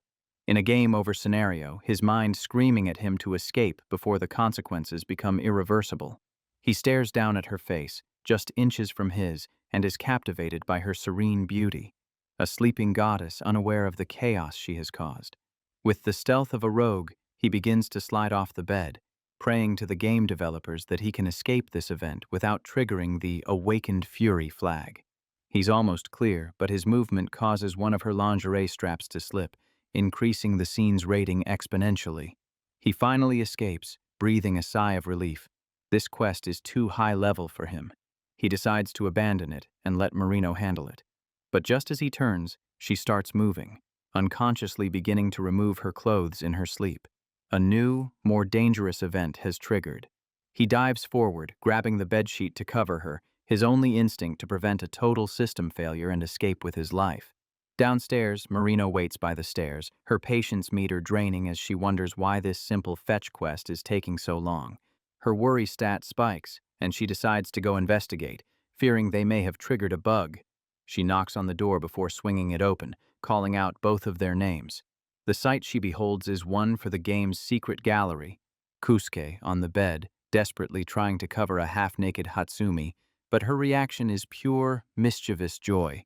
He stammers, trying to explain the series of failed quick-time events, but she's already celebrating, teasingly saying this calls for a special relationship milestone dinner. Under the sheet, Hatsumi dreams on, blissfully unaware as she murmurs about the taste of her mother's cooking. Later, after the world-ending misunderstanding has been downgraded to a minor incident, they all finally sit down for a tense breakfast. Kousuke helps with the dishes, and as he compliments the food, Marino asks if he has any quests lined up for the day. With a sweet smile, she offers him a new side quest, to help her with some shopping. He accepts, and she hands him her phone, which displays a quest list of epic proportions. He stares at the screen, utterly bewildered by the sheer volume of items. He comments that it seems like an excessive amount of consumables for a party of 3. Marino's face lights up with a celebratory sparkle effect as she reveals the true nature of the quest. Princess Ludivine is moving in today, triggering a welcome party event. Kousuke audibly chokes on his own surprise, while Hatsumi looks on with her default, unreadable NPC expression. They convene in the living room for a quest briefing, where Marino confirms Ludi's ETA for that afternoon. She adds that since they never had a proper welcome event for Kousuke, tonight's party will be a combined celebration. She mentions that Claris is a master-class martial artist who could be a valuable training partner, a suggestion that makes Kousuke's anxiety meter spike. He can only pray they've forgotten the string of critical failures and unlucky pervert debuffs from their first encounter. Thinking fast to change the subject, he claims he's just eager to get a second opinion on his build from another high-level player. Marino's ears perk up, and she asks with delight how he managed to start a questline with the famous Yukine. He explains their new training partnership and impulsively suggests they invite her to the party, adding another V guest to the event. Marino is thrilled, declaring she will have to craft her most legendary tier meal for such an important gathering. A dark, competitive aura suddenly radiates from Hatsumi as she quietly announces her intention to also cook something, specifically to increase Kousuke's affection points. She abruptly declares she will handle all the cooking, prompting a panicked Marino to quickly reassign her to decoration duty instead. Marino's face is a mask of sheer terror as she pulls Kousuke aside. She whispers urgently, giving him a new, high-priority quest: to supervise Hatsumi in the kitchen at all costs, a command that leaves him utterly baffled.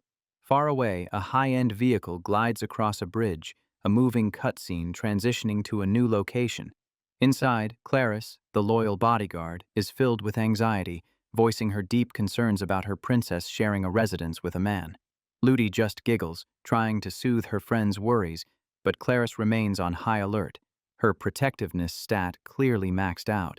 With a knowing smile, Ludi reminds her that Kousuke is a good person, a hero who passed the ultimate morality check by risking his life for them. Claris has to concede the point, and Ludi lovingly calls her a worrywart. They look out the window at the incredible skyline, a fusion of modern and magical architecture, a sign that they are approaching their new home base. The scene flashes back to the training ground. Kousuke successfully parries one of Yukine's attacks, earning a rare not bad from the master swordswoman. He grins, his competitive spirit flaring, and retorts that she's pretty good herself. He launches a swift counter, thrusting his stole forward and shouting that her defenses are wide open, but she dodges with impossible grace, her AGI stat off the charts, and lands a gentle tap on his head, winning the duel. He collapses to the ground in a dramatic, over-the-top display of defeat. She offers him a health potion and words of encouragement, assuring him that his stats are growing quickly. Yukine looks at him with conviction, stating that players with a clear objective are the ones who possess true strength. Her own eyes burn with a quiet intensity as she declares her own ambition to grow stronger, vowing not to let him surpass her. Her fighting spirit is contagious. He knows about her personal story quests and vows to help her clear them while continuing his own ruthless grind to the top. As their session concludes, Yukine mentions the upcoming party, and Kousuke confirms he needs to head back to help with the event preparations.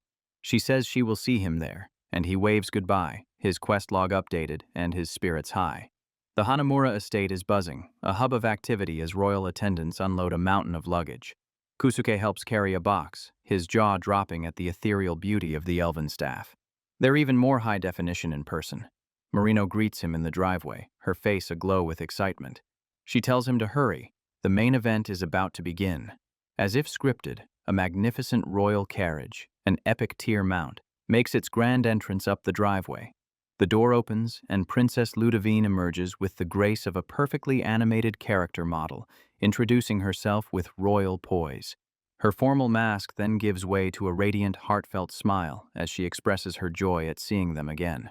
Marino welcomes her with the warmth of a beloved NPC. Jay adds his own thanks. Claris then formally presents him with his fully repaired and upgraded signature weapon, his red stole. Ludi performs a deep, respectful bow, a scripted animation of pure gratitude, which makes Kousuke feel like he's just completed a major quest. She then asks that he drop the formal titles and simply call her Ludi, a dialogue option he happily accepts. Her face lights up, her affection points clearly soaring as she says she is excited to be his classmate. Meanwhile, Hatsumi greets Claris, whose face beams with pure adoration upon seeing her old mentor. Claris exclaims that it has been far too long since their last interaction. A rare, genuine smile appears on Hatsumi's face as she says she is glad to see Claris is doing well. Ludi reveals a piece of lore to Kousuke. Hatsumi was Claris's original magic tutor. Claris explains that she was born with a high mana stat but a low intelligence stat for magic, and it was Hatsumi who taught her the basic mechanics. Kousuke listens with keen interest, realizing that Claris's character build is remarkably similar to his own. Claris showers Hatsumi with praise, but Hatsumi, ever humble, insists Claris's progress was due to her own hard work.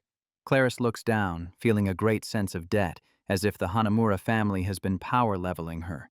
She then delivers a formal message of thanks from her king to Marino, who simply laughs it off. Marino tells them both to think of this place as their new home base and relax. The royal NPCs finish their task, and Ludi sends them off with a final message for her father, concluding the introductory cutscene. With the initial quest complete, Marino cheerfully suggests a tea break to recover everyone's stamina. As the others head inside, Kousuke notices Claris staying behind and asks if she isn't joining the party. She gestures to the mountain of unpacked boxes, her inventory still a complete mess. She declares her intent to finish the sorting quest on her own, but Kousuke is stunned by the sheer amount of work. He points out that it's too much for one person and offers to join her party, a kind gesture that takes her by surprise. She insists it's not necessary, but he smiles, explaining it's a great way to grind his STR stat and learn the map layout at the same time. He picks up a box and notices a handle with care tag, a marker for a special item. He innocently asks what's inside, a question that immediately triggers Claris's panic status effect. Her face turns crimson as she stammers that the box contains her intimate apparel and she couldn't possibly ask a man to handle it. His brain lags for a solid second. He's holding a box of legendary tier elven underwear. He quickly reboots, laughing to dispel the awkward debuff and assures her it's fine, promising not to peek at the loot. Defeated, she apologizes for causing a fuss. As he carries the box of treasures, he can't help but blush, his imagination running wild with the high-rarity items contained within. As he turns, a loose thread from the box, a string, to be precise, snags on his jacket, an unfortunate random event. He remains oblivious, cheerfully telling Claris to follow him as he leads her to her new room. As he starts up the stairs, she politely reminds him to be careful. Her face is a picture of pure, radiant gratitude as she thanks him for being so genuinely helpful and kind. Following him, she feels her anxiety debuff finally fade away, replaced by a new, comforting feeling of trust. He glances back, and his eyes lock onto the string on his shoulder. It's black. It's lacy. His brain begins to run a diagnostic. Claris sees him freeze and looks up, her expression one of pure confusion. Her gaze follows his. Her eyes widen. The diagnostic completes. It's a critical error. He turns, still trying to process the data, as a piercing shriek of pure, unmuted horror rips through the air. She points a trembling finger, her face a blazing inferno of red as she demands to know why her underwear is on his head. The unlucky pervert debuff strikes again. Its curse, absolute. He reaches up, his fingers brushing against the delicate fabric tangled in his hair. He pulls the tiny black string from his head. He holds it up. The horrifying truth dawns on him. It's Clarice's underwear. She is so mortified she can barely speak, her words a jumble of apologies for him having to see such an item. She drops to the floor in a full, formal bow, wailing that she has brought shame upon them all and her life is now forfeit. In her panicked state, she declares she would rather die than live with this dishonor, a dramatic declaration that sends Kousuke into a panic of his own. He lunges down the stairs to stop her, but his foot lands on a piece of fallen silk, a perfectly placed environmental trap. He slips, tumbles, and crashes into her, sending the contents of the box exploding into the air like a shower of lacy confetti. As he lies pinned on top of her, he feels a twisted sense of victory. At least he stopped her from doing anything drastic. He looks down. The impact has knocked her completely out, her character model now displaying a comical KO status effect. A new horror grips him. The entire staircase is a disaster zone of scattered lingerie. This is a scene he cannot let anyone witness. Too late. Ludi's worried voice calls out from the bottom of the stairs, her concern stat clearly maxed out. He forces a smile so strained it looks painful, sweating profusely as he insists that everything is perfectly fine. He scrambles to his feet, scooping up the unconscious Clarice and using her as a human shield to hide the incriminating evidence. Clarice groans, her system rebooting as she clutches her head, her short-term memory completely wiped. Kousuke offers a silent prayer of thanks to the RNE gods. The amnesia debuff is a miracle. He might just survive this event. Just then, the sharp chime of the doorbell echoes through the house, signaling the arrival of a new Marino appears, her expression shifting from concern to delight as she realizes their final guest has arrived. They open the door to welcome Yukine, who has arrived with a gift for the party. The moment she crosses the threshold, party poppers explode in a festive, scripted welcome. Marino and Hatsumi stand together, officially welcoming the three newcomers into their home and their party. Yukine, Kousuke, Ludi, and Clarice all bow in unison, a chorus of thanks for the warm hospitality. The dining room is a festive hub of energy and laughter as Marino guides Yukine to her seat, creating a warm, welcoming atmosphere. For the first time, the game's main heroines are all in the same party, exchanging introductions and building their support links. With a playful wink, Marino announces that the main event, the feast, is about to begin. The girls gasp, their eyes sparkling with delight at the incredible multi-course buffet spread before them. The main dish is a legendary tier roast beef that seems to have its own graphical sparkle effect, a masterpiece of culinary art. As they all take their seats, Kousuke feels a sense of contentment, hoping his new party members enjoy the high-quality consumables. Ludi gracefully takes her first delicate bite. A wave of pure, blissful shock washes over the faces of Yukine, Ludi, and Clarice. The food isn't just good, it's a transcendent experience. Ludi declares that the taste surpasses even that of the royal chefs, a 5-star review that makes Marino beam with pride. Clarice, a max-level chef in her own right, admits that Marino's cooking skill is on a completely different tier, a perfect fusion of ingredients and technique.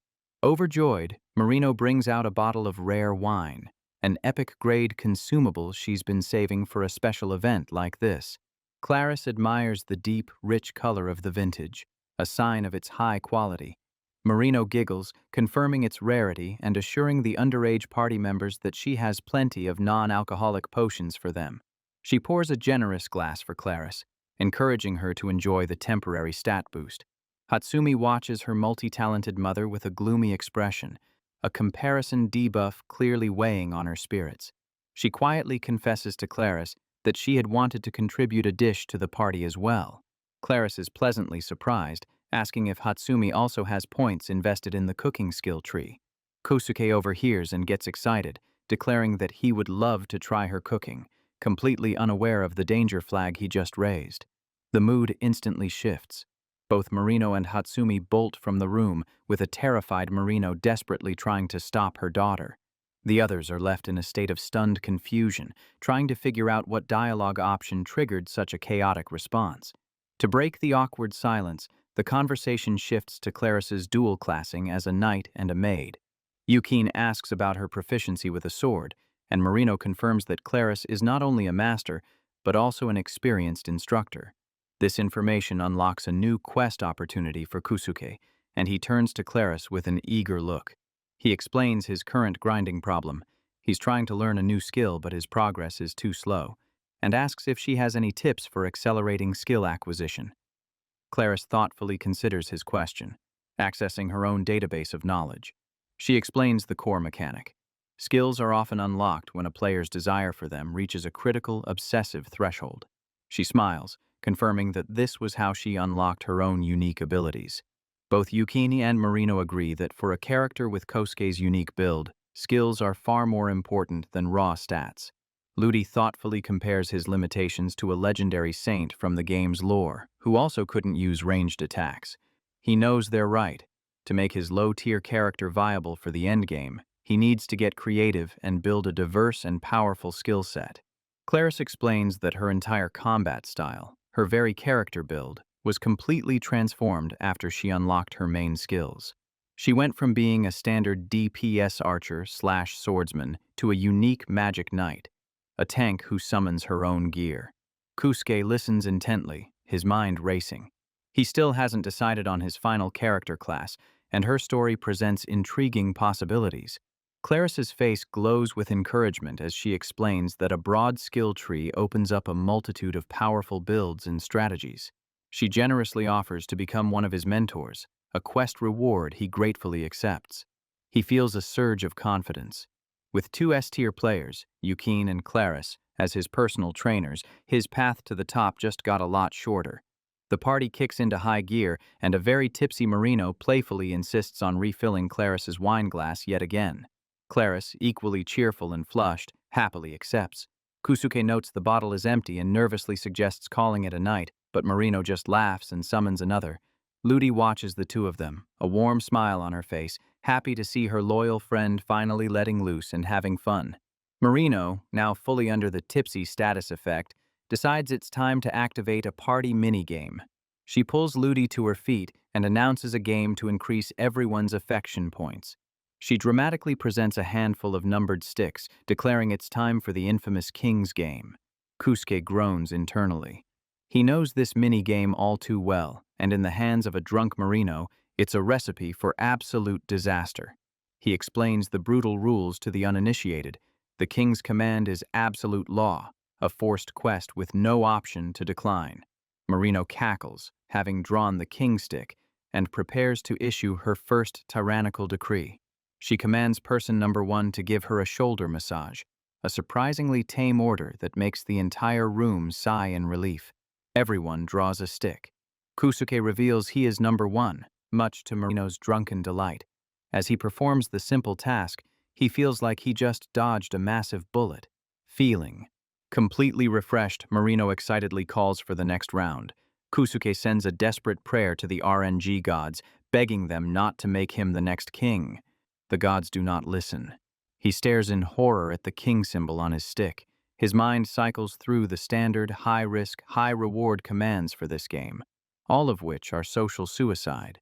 A tipsy Marino leans in, whispering for him to make it exciting, but he knows any of those choices will inflict a massive hate debuff from every girl here. He decides to choose a standard command, hoping to get through this with his social life intact. He gives the order. Number 3 has to strip. A wave of shocked silence washes over the room. Before anyone can react, a completely wasted Claris slams a bottle on the table and drunkenly volunteers to take the hit. She passionately declares she will sacrifice her own dignity to protect her princess from this dire command. She begins to sob, her words a slurred mess of duty and reluctance, as Kousuke realizes she is far beyond tipsy. Yukine and Ludi spring into action, frantically searching for a sober-up potion to stop the impending catastrophe. But Claris is already fumbling with her uniform, mumbling apologies about her modest figure. Sometime later, the crisis has been averted. A sobered-up Marino and Claris are kneeling in formal apology for their drunken rampage.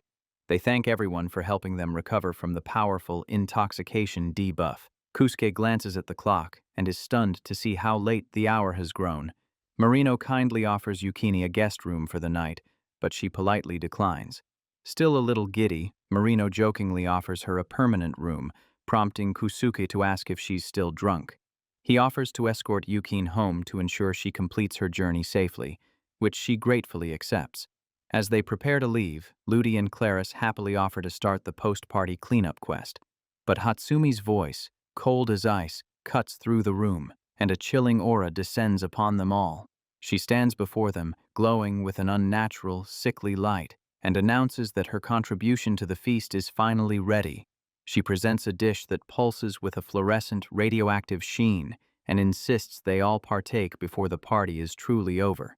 Everyone stares at the terrifying, glowing substance, a cursed item if ever there was one, as Marino begins to subtly back away. Ignoring the others, Hatsumi homes in on Kousuke, holding a spoonful of the glowing death sludge to his lips and ordering him to eat. The moment it touches his tongue, his mind is assaulted by a high-definition cutscene, a chaotic vision of explosions, fireworks, and speeding yachts at night. He sees Marino's face, twisted in terror, screaming for everyone to hold on for their lives. A strangled cry escapes his lips as the psychic damage overwhelms his senses. He stumbles back, his system overloaded, while Hatsumi calmly notes the success of her future sight potion. A few days later, he's back to the grind, this time sparring with Claris until Marino calls a halt to their training match. Marino praises Claris, her movements fluid and powerful, a true master of her class. Claris laughs, impressed herself, and compliments Kousuke's rapid progress with the sword, noting he has a natural talent for it. He credits the stamina buffs he gained from training with Yukine, and they all agree that building a strong stat foundation is the key to any powerful build. Marino then winks, mentioning another key game mechanic for power leveling: dungeons. She explains that once he's enrolled, he'll get the key items needed to access a wide variety of them. Kousuke's eyes light up. Dungeons are the core of the magical explorer experience, and he can't wait to raid them for real. Fond memories of the game's DLCs and their amazing, high-reward dungeons flood his mind. He clenches his fist, a nostalgic smile on his face as he recalls the grueling grind required to unlock the store-exclusive bonus dungeons. He has a painful flashback to buying 5 different physical copies of the game, a ridiculous marketing scheme to force completionists like him to pay up. He remembers the pilgrimage, traveling to all the different stores, his wallet weeping with every purchase. He even bought the digital and developer direct versions, his dedication to 100% completion, knowing no bounds. The mountain of merchandise he amassed appears in his mind, a testament to his status as the game's #1 fan. He smiles, fondly remembering the rare joy of a game releasing on time without any soul-crushing delays. He's so lost in his memories that Marino has to lean in close and call his name to break his trance. He jumps, startled, back to reality. She asks if he was daydreaming. He laughs it off, quickly fabricating an excuse about planning his future skill tree progression. Marino's face lights up with an idea, and she exclaims that she has the perfect skill book for him. She presents him with an ancient-looking tome from the library, its title revealing the secrets of donation magic. It's a support class spell, she explains, one that allows the caster to transfer their own mana to another player. Kousuke's eyes widen with excitement. This is it. This is the skill that will make his broken character build viable. He can become an infinite mana battery. He imagines it now. His party members, unleashing their ultimate attacks without a care in the world, all powered by his limitless energy. He devours the book, the knowledge flowing into him as if by a data transfer, and Marino comments on his high learning speed. He slams the book shut. Skill acquired. Claris watches, amazed, remarking on how he seems to level up with every passing minute. He asks about Ludi, and Claris informs him that she is deep in a training session with Hatsumi, learning to reduce her spellcasting times. Marino explains that quick casting is an essential skill for high-level mages, and she's confident the talented princess will master it quickly. Claris and Marino gush about how enthusiastic Hatsumi was to take on a student, a detail Kousuke finds highly suspicious. He crosses his arms, a skeptical look on his face. He knows Hatsumi's training is more like a torture session and worries if Ludi's HP bar can handle it. Later, he finds Ludi face down on the floor, completely drained of all stamina. His prediction was accurate. She's completely exhausted, panting that she had no idea Hatsumi's training regimen was so brutal. She manages to crawl onto the sofa, weakly calling his name and asking for help. With a great effort, she sits up, complaining that her mana bar is completely empty and she's too weak to move. She looks at him, blushing, and says she desperately needs a shower to wash off the fatigue debuff but lacks the energy to get there. Kousuke's eyes light up. This is a perfect, repeatable quest to grind his new skill. He exclaims, "Donation magic!" He lays out his plan. He gets to grind EXP for his new skill, and she gets a full mana restore. It's a perfect 2-for-1 deal. She eyes him suspiciously, asking if he actually knows how to use the spell. He has to admit he's only just unlocked it.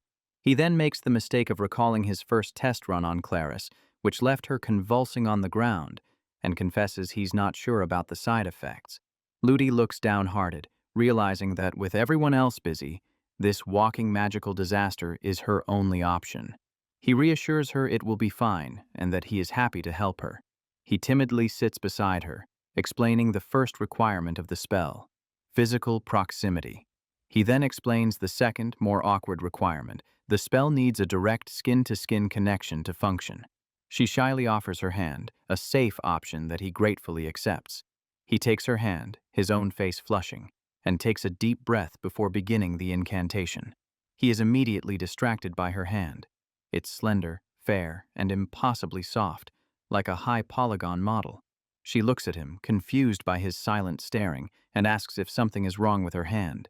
He's completely lost in the sensation, the warmth and silkiness of her skin, his heart beginning to pound a frantic rhythm. Her blush deepens under his unwavering gaze, and she urges him to just start the spell. He snaps out of it, apologizing for his creepy inner monologue, which felt like it was ripped straight from a dating sim. He reminds himself to stay professional. If the overprotective Claris were to log on and see this, it would trigger a world-ending boss fight. He grips her hand, promising to be quick, and a soft glow of mana envelops them.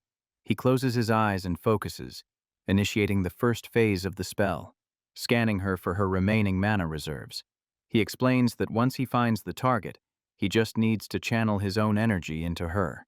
The theory is simple, but he knows that fine-tuning the output of his massive mana pool is the real challenge. He has to be incredibly careful. One slip-up could cause a dangerous mana overflow. He asks how she feels, then decides to up the output just a fraction. A massive jolt of energy slams into Ludi. Her body goes rigid, and crackles of magic arc across her skin. Her eyes go wide and unfocused, her cheeks flush, and her mind goes completely blank from the sudden, intense sensation. She shoots to her feet, her body trembling uncontrollably from the magical feedback. She hugs herself, her voice shaking, as she asks if this is safe, stammering that something feels very, very wrong. Kousuke can only stammer back, completely unprepared for this powerful reaction. He laughs nervously and apologizes, explaining that Marino told him this hypersensitivity debuff is just a normal side effect. Ludi is panting, her entire body now tingling with a throbbing electric current that makes her skin feel on fire. She knows he's trying to help, but the overwhelming sensation is unlike anything she has ever experienced. She grabs him, her face close to his, and demands to know if he's doing this on purpose, a question he frantically denies. He takes a deep breath, telling himself to focus, that he just needs to try one more time to get the balance right. She looks into his determined eyes and, despite her fear, places her trust in him once more. He takes her hand, and she lets out a piercing shriek as the overwhelming magical energy floods her system again. Kousuke's face is drenched in sweat, his own focus wavering as he wonders how anyone is supposed to concentrate under these conditions. His heart is hammering against his ribs. His intentions are pure, but this entire situation feels like a critical failure in progress.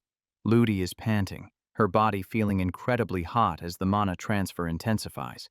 She grabs his face and pleads with him, asking him to stop making her body produce such embarrassing, involuntary noises. In her mind, the sensation is an overwhelming assault, as if every nerve ending in her body is being stimulated at once. She screams at him, asking if he can even hear her, and he can only apologize and beg her to endure it just a little longer. He pleads with her, his voice cracking with desperation. He tells her that he is so close to mastering the spell. If he can just maintain his concentration, he knows it will work. He points out that her mana is already partially restored. She's strong enough to stand now. He also admits that he himself is on the verge of leveling up his skill and promises to make the rest as quick as possible. He presses his hands together, begging her for one last chance. She sees the burning desire for strength in his eyes, an ambition she herself shares, and her resolve crumbles. She agrees. She will try one more time. He assures her it will be over soon, confident that this time he'll get the calibration right. She closes her eyes, takes his hand, and prepares herself for the onslaught. He channels his magic, and again she cries out as the unbelievable sensation courses through her. She looks at him through a haze, marveling that the mana itself feels so gentle, even as her body reacts so violently. But her body has become so hypersensitive from the repeated jolts that she can't stop trembling. He sees her shaking and asks if she's all right, but she can only nod, unable to speak. He tells her he can stop the spell instantly if it becomes too much for her. She bites her lip, determined to see this through, knowing that if she can just hold on, it will all be over soon. She covers her mouth, desperately trying to stifle her cries as she tells herself to endure. He encourages her, telling her that her mana bar is almost full. She just needs a little more patience. She discovers a new coping mechanism, clenching her toes and focusing her mind, and for a glorious moment, she feels she has it under control. Kousuke notices her sudden stillness and incorrectly assumes that the spell has stopped working. Deciding to finish the job quickly, he makes a fateful decision. He's going to dump the rest of the mana into her all at once. Her eyes fly open in terror as he grabs both of her hands, preparing to unleash the full flood. She screams in protest, knowing her system can't possibly handle that much energy at once. It's too late. The full, unrestrained torrent of his mana slams into her, and she lets out a final, piercing wail of overstimulation. She can't take it anymore. Her body moves on pure instinct, and she launches herself at him, tackling him onto the couch. She collapses on top of him, her workout clothes now soaked with sweat, her energy completely spent. Pinned beneath her, Kousuke groans, thinking that this highly compromising position is going to be the death of him. She pouts, her body limp, and declares that she can't handle any more and they have to stop. He quickly agrees, but when he tries to move, he finds that she is so drained from the experience that she's a dead weight on top of him. She collapses onto his chest, and he panics, his mind screaming that she is far, far too close. She weakly lifts her head and asks him a question, her voice barely a whisper. She asks if he knew a secret mechanic of the spell, that greater skin contact increases mana conductivity. This new information, delivered while she is pressed against him, causes his concentration to shatter. A final, massive, and completely uncontrolled surge of his magic erupts from him, engulfing them both in a brilliant flash of light. A colossal beam of energy shoots from the house into the sky, and a system-wide announcement declares, Kousuke has leveled up, and Ludi's mana has been fully restored. He lies on the couch, completely drained and emotionally fried, with an equally exhausted Ludi on top of him. He knows he has a lot of bugs to fix with this skill, while she groans that now she's too weak to move for a completely different reason.